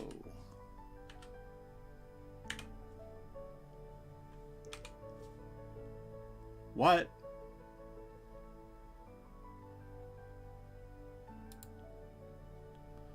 I don't have Techo? What happened here?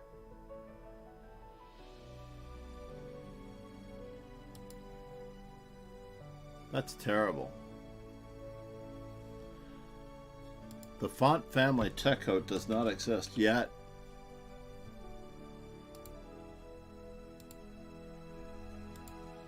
It seems to exist. It seriously does not exist. My font family does not exist. Alright, let's go with Tahoma. That's fine for now. And we'll center it over the image.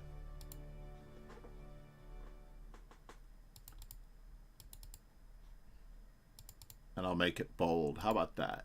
At least then it looks a little thick. Oh, but now it extended it. So we're going to look at Valentina Gunina's repertoire with white. And we're going to try to do as much as we can here in seeking to understand her choices. So now she's facing the Grunfeld. Suggestions for white. Candidate moves for white. How about this? Now ideally we want to find several candidate moves for white. Where's our timer?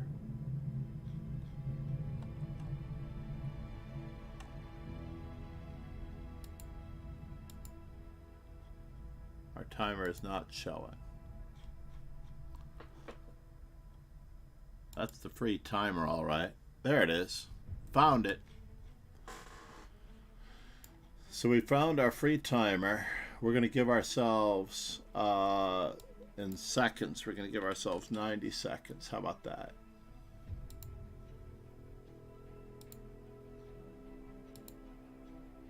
What? It doesn't give 90 seconds? And we're going to have to move it a little bit. It's locked in position right now. But I want to put it up here somewhere. Can we put it right above Valentina Gunina if necessary?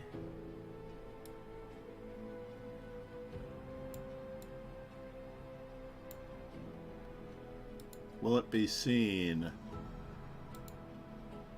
And let's change it from 1 minute to 2 minutes.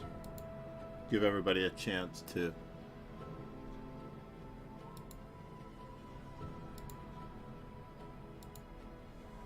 handle what's going on here. So what's going on in this sizing?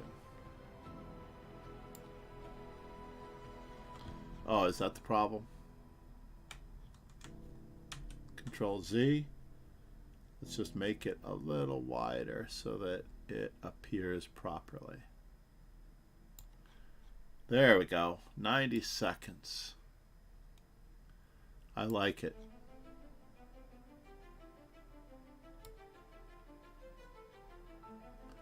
So I'm going to centralize it over her picture and resize it appropriately enough so that it's not covering her in any way.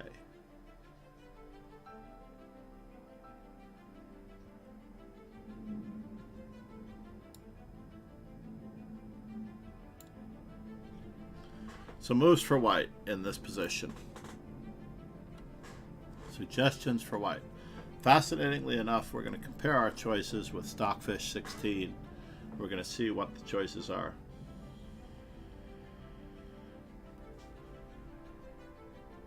MRTN, MRTN, MRTN, MRTN. Said. G3, but that might transform, right? So I guess E3 might be a candidate. Well, try to think of it as darts, right? So for example, we've got several options to choose from, and then you're going to compare those options like you're shopping in a supermarket. Let's say you're going in for mac and cheese. You got Kraft, you got the store brand, and you've got Annie's, right? And now you have to weigh up how you're going to make this decision. Now, using Stockfish, of course, is a lot like going to the Amazon review section and checking out which one you prefer to buy based on someone else's opinion. So what you need to do for yourself is look for several candidate moves. For example, I am a very large believer in the move Knight F3. That wasn't played in the game. Oh, that was played in the game. I also like to play the move Bishop to G5 at one time, but not this early, although I've dabbled with it. I grew up learning C takes D5, which I still feel is one of the best moves in the position. However, there are other choices. There is also Bishop to F4, playing in a London-esque style fashion with E3 just holding the center. Another interesting move that has often been played has, I think, was Bishop to D2. This was an interesting move as well.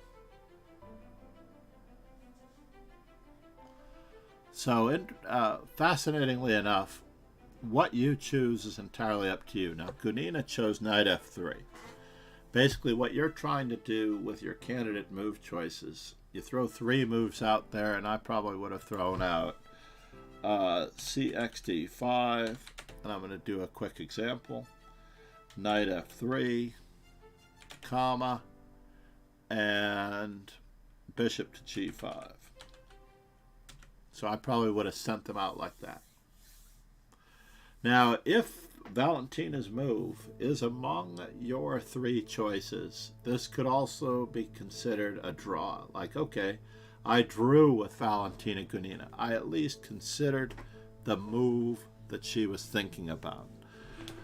And then, for the next bit of information, from those three move choices, when I typed them out, in my mind's eye, I would comparison shop those three moves, and I would probably go with the move c takes d5 as the most forceful move, because I like what happens after the move c takes d5, knight takes d5,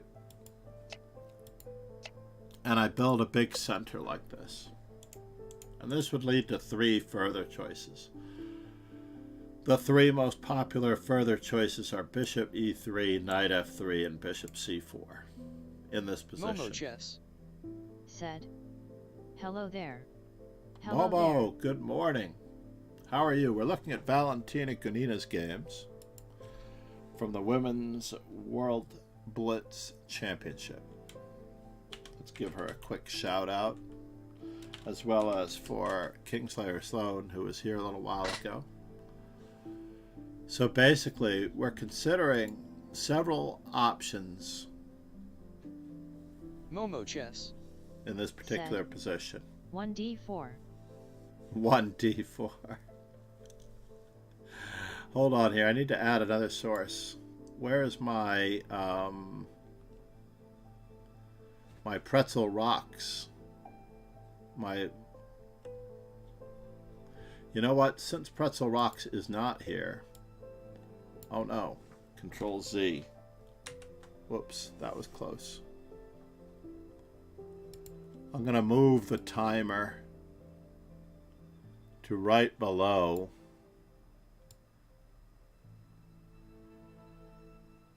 the chat box. Yeah, she preferred the move 1d4, which is actually not a bad move at all, for the most part. Not a bad move. She was great.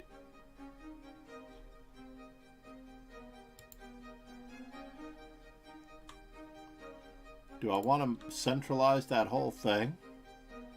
Or do I want to make it... Momo Chess said, "Not that bad, but not good." Not that bad, but not good? What are you trying to say? What are you trying to say?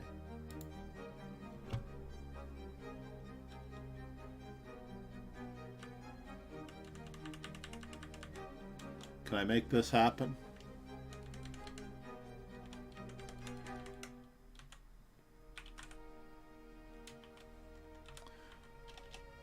Let's take this one off, and we will blow this up.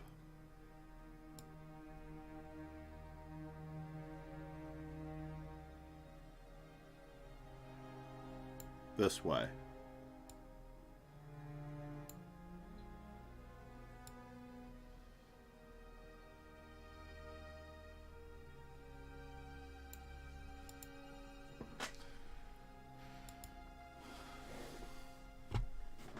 That looks reasonable. So yeah, she chose knight f3. And after the move bishop to g7, now we have to do it 3 more times, right?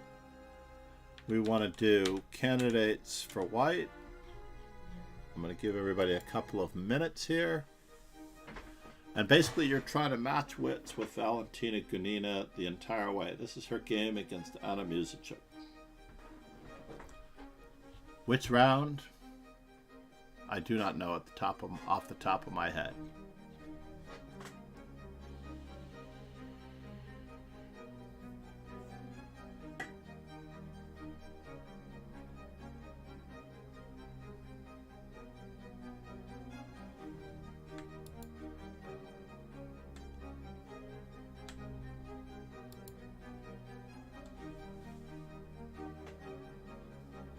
So again, just let yourself go.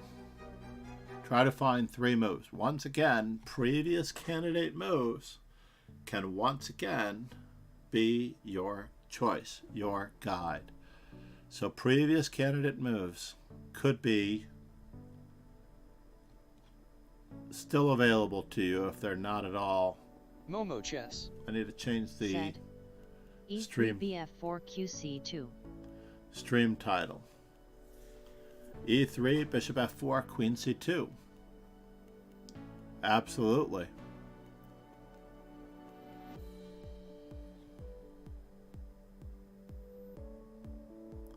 Five stream record. You've been with us for 5 streams in a row, Momo. Congratulations. I'm glad I was streaming long enough for you to chime in.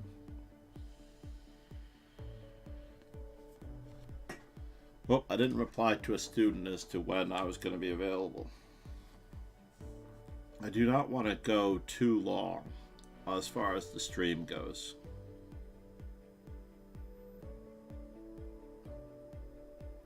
Because I figured... MRTN. Said. CXD. CXD, for example, absolutely. C takes D5, bishop G5. And what did I type before? Bishop F4? Absolutely, bishop F4. So in this position, bishop F4, bishop G5, C takes D5, all very valid choices. Another valid choice here is Magnus Carlsen's choice. Magnus Carlsen has chosen in the past frequently the Russian system, which is quite invincible. Basically, after D takes C4, queen takes C4, castles, white gets to take over the center with E4. How can you argue with a structure like this? Now, interestingly enough, C6, A6, knight A6, knight C6, and bishop G4 are all very valid responses. So therefore, you might not want to choose this as well, but you're going to choose a model game for each. However, Valentina Gunina chose not queen to B3, but the move bishop to G5. And after the move knight to E4, we run into further interesting possibilities. Suggestions for white. Candidate moves for white. One more time.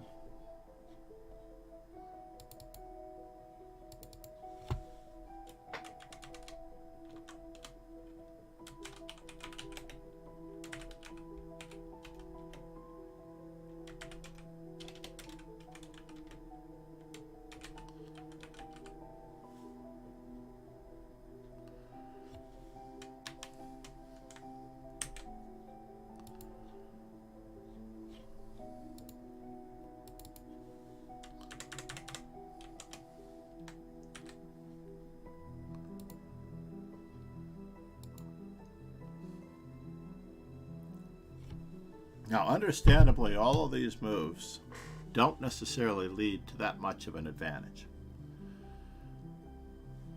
One move is favored by Stockfish above all of the others. It is fascinating to me that it is the move that was played by Valentina Gunina. In this position, which is what I would probably never play as white, because I'm influenced by Garry Kasparov, and I know what he would have played back in the day.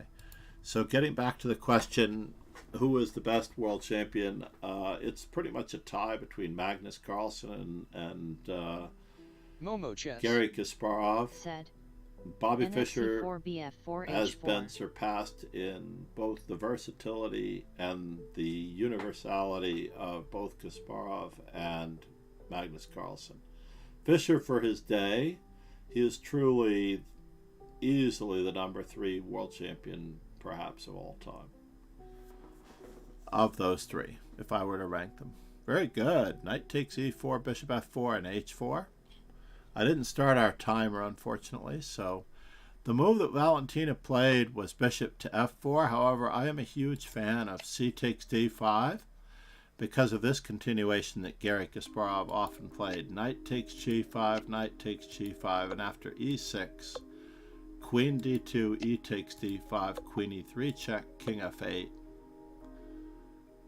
and then queen F4, which is a very tedious move to have to deal with. And I have played this many times as white. Apparently no times as white. Momo Chess. said. I like the tiny queen steps. The tiny queen steps, right? Who are you calling tiny?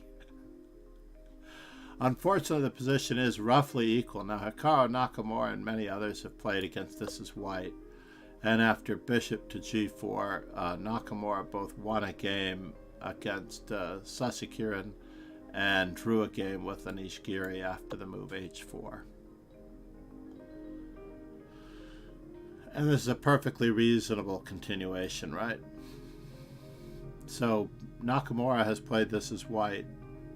It's perfectly reasonable. However, Momo's bishop f4 was the move that was played by, and it is favored by Stockfish. So far, she's playing all of the best moves as predicted by Stockfish, so she is perfectly prepared in this opening repertoire. So this is our opening repertoire as white to date. So after the move c5, Momo chess. Said. You dislike h4. I don't see the point in playing h4 unless there's a guarantee that we are going to be attacking our opponent's king or that we have a future in it. Basically, I was talking to the warrior earlier. He shoved his h and g pawns against me very early, and I basically equated it to this younger player's mistake of starting to play the game too early. Unfortunately, he just started playing the game too early. So in this particular position, the best move may well be c takes d5, and after c takes d4, c takes d4, queen takes d5. White can now play the move e3, but this is a very difficult position to handle. Black has a small 2-to-1 pawn majority, and white is probably going to be forced to trade queens after queen a5 check.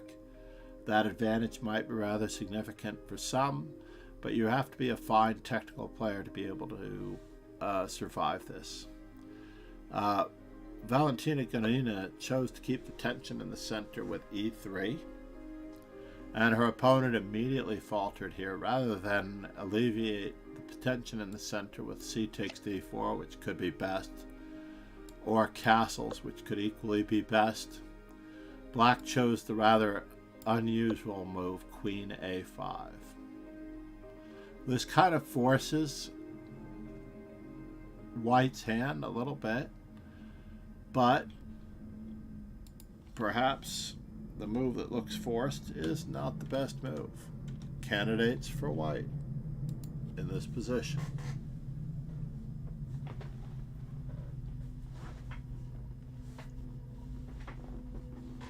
I am building my opening repertoire as we speak, by the way. We're going to have our A-game repertoire as white.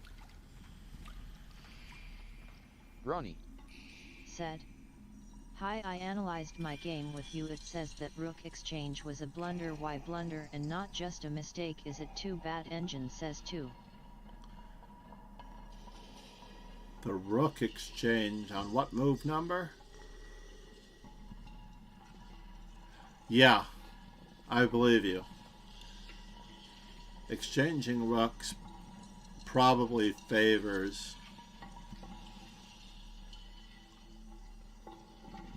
the one pair of pieces. So you should have kept the two rooks on the board against my minor pieces because they work better together. Piece coordination.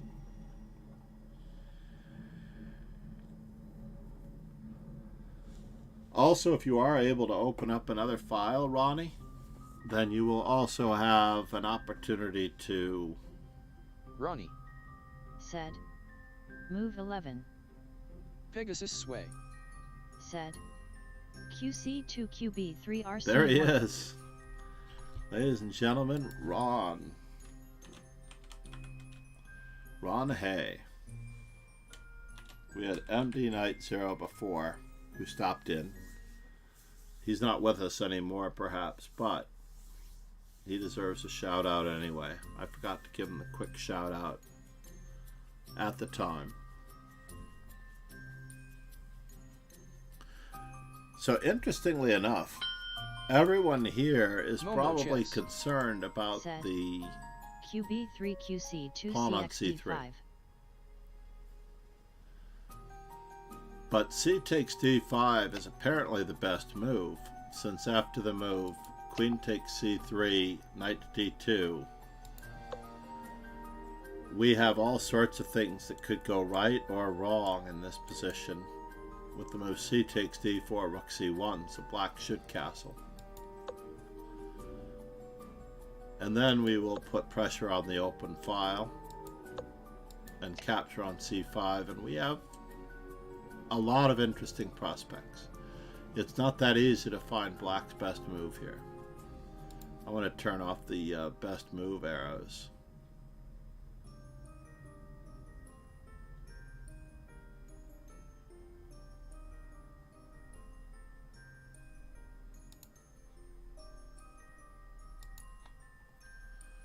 Just because. But yeah, this looks very, very imposing, right?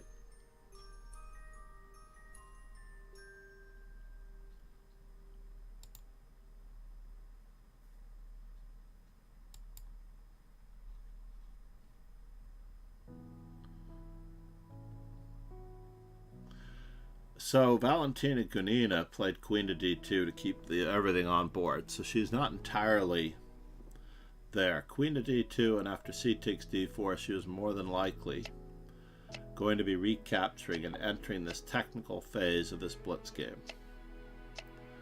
And black has let her develop all of her pieces and connect her rooks, and notice that black is actually quite behind in time. Suggestions for white once again.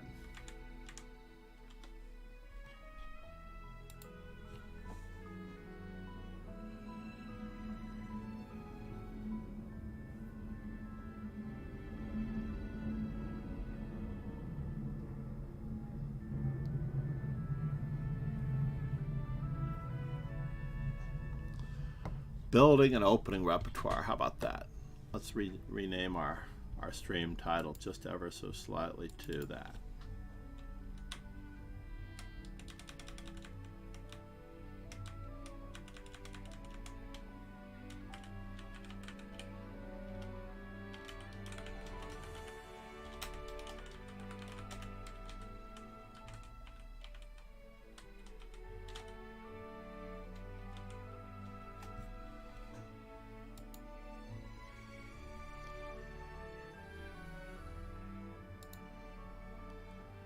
Building an opening repertoire. Ronnie. Said. I heard many masters say no need to focus too much on openings at my level. Is it so? That's correct. In fact, you should try to experience as much about chess as you possibly can and not be biased about what particular Momo square chess. any particular piece Set. may or may not belong H4 to. Rab 1 NG5. Nicely done. You may well have scored there, Momo. Anyone else? Pegasus sway. Said. RHC1 RAC1 NG5 Rab 1. Rab 1, exactly. I'm surprised that rab is a real word. So fascinatingly enough, yes. So Rab 1, Rich 1, and the move that was chosen by Valentina Gunina is the best one in the position, and it was chosen by Momo Chess. Now that we've finished with our opening, as I was mentioning to both Momo Chess and the Warrior earlier, we're going to shove our H-pawn at our opponent only after we finish the opening. So black chooses the move knight c6, and she follows through on her idea. Valentina goes all the way with h5. Black bothers our bishop, which we have to tuck Set. away. NG5 and RB1 was mine. I couldn't find a third. Yeah, no, h4. Remember, previous candidate moves are going to be a part of your plan, your repertoire. And having this open-mindedness towards several other moves than the first move that you would normally play is going to improve your chess. Just trying to find a better move is the act of becoming a better player. If everyone here played only the first move that they saw each and every time that they played chess, you would not improve in strength because you would be playing H4 suggester.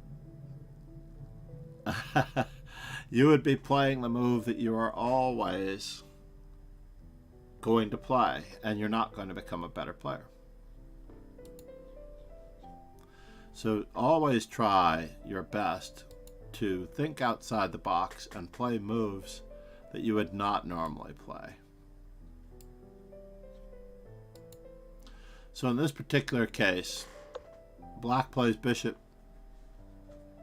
to e6, and now white has to choose what's going on in this position. Right? How are we going to follow up on everything that we've talked about before? Candidate moves for white.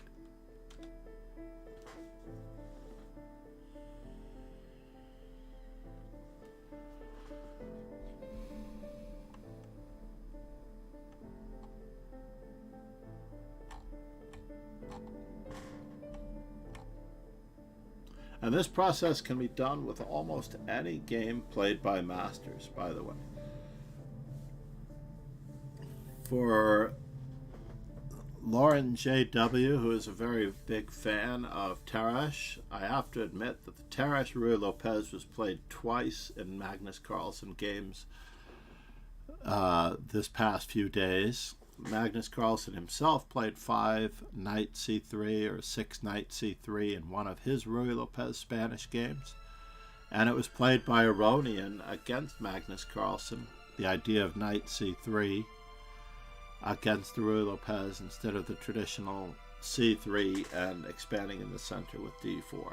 So I was Momo chess. noting that they should be appreciative NG5 of that. H6 RAC1. Very good.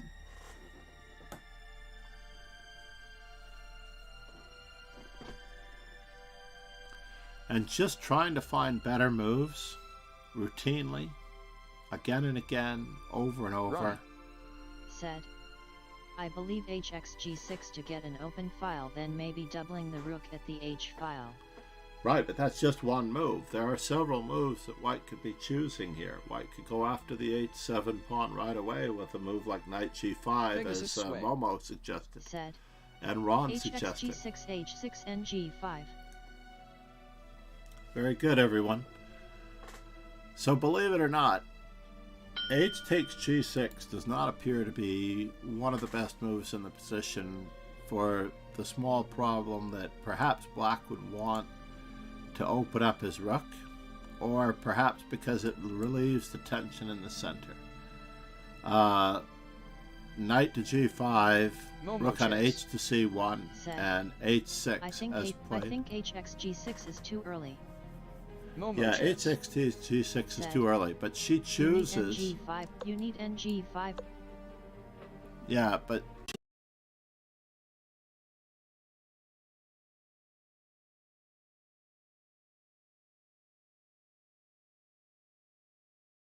play the move bishop h6, but you'll notice that we're in an endgame, right? I don't really want to trade pieces unless I know that I'm going into an endgame advantage.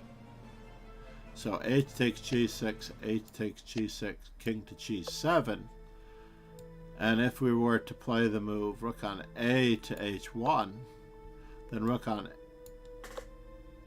to h8 almost forces the trade of almost everything that we own. And I'm not entirely positive that this is to our advantage. Yeah, our king is better placed, so it gives us a microscopic edge, perhaps, with 4 pawns against 3, but I don't necessarily know that I'm going to win this endgame. Going back to where we were, for Ronnie, I would say that the secret to Bobby Fischer's non-endgame prowess, like he was not as good of an endgame player as he was a fighter. So, interestingly enough, Momo Chess. Said. Sound broke. no, not already. Is that why everyone left?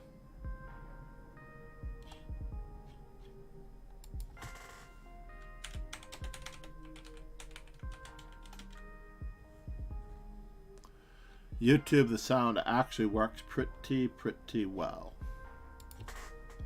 YouTube, by the way, if you've not yet subscribed, this will be available on Momo YouTube. Chess. Said.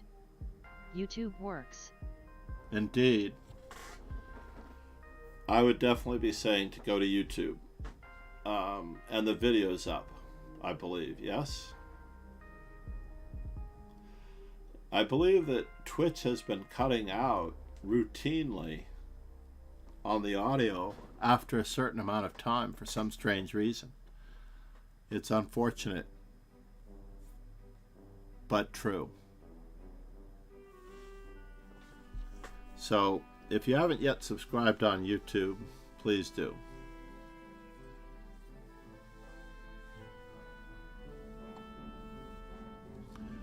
So let me just finish up this game for the most part, and then we will abandon ship on the audio on Twitch. So Momo bishop to chess. f6. Said. I don't have those issues. Pegasus Sway. Said. Aha, stream Anna Kramling on YouTube. What is Anna Kremlin doing on YouTube? Let me guess. She's going over Valentina Gunina's game? Momo Chess. Said. Not even on 17-hour-long streams. Ah, the Rilton Cup. Ron, aren't you playing in, Is that you, Ron?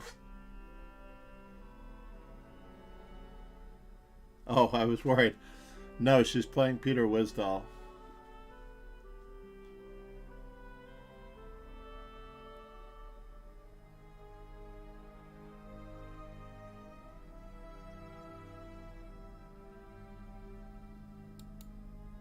That is very, very cool.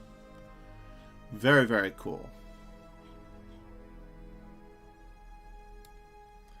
Let's consider this masterpiece Pegasus by... Said. RHC1. RHC1 is the best move. Absolutely. Absolutely. Definitely best. I think that's the most logical move. But for whatever reason, Valentina plays the rather questionable knight to g5, and her opponent should capture that knight, but instead tries to save her bishop, allowing the knight to reposition itself in the center, and then try to undermine the protection of this bishop with bishop to c7, forcing to a certain extent the knight to return. And after rook on a to b1, I remember watching this game live for the most part, this pawn on b7 undergoes a lot of pressure. So the opponent, interestingly enough, strikes out rather hazardously with the move f5. And although there's absolutely nothing wrong with what's going on to a certain extent, you'd think, but the weakness of e6, the weakness of b7, and she just basically manages to lock down on this position rather solidly. Now, I believe this was her last round game, as she produces a positional masterpiece. Locking down on the position, continuing to expand in the center, and she doesn't just win this game positionally. Note that knight on the side of the board not making it back into the game. She also sets up a mating attack. She's literally playing rook takes g5 check and rook to h2 ladder mate. Or king to f7, rook to f2 ladder mate. So the opponent gives up a piece in an attempt to stave off the inevitable, but it's not staved off for very long, because after rook on c to f2, the game is over. Now, YouTube does work.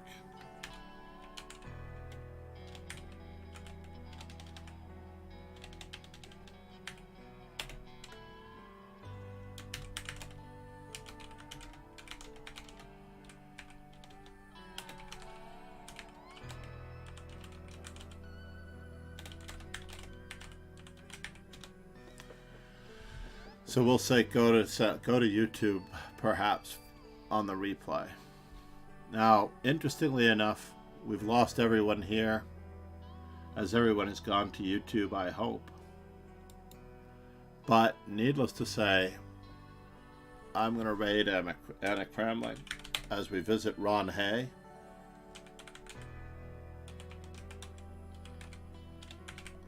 Before all of the viewers disappear. No, she doesn't have raid settings that allow me to. I think she only allows raids by friends, which is unfortunate.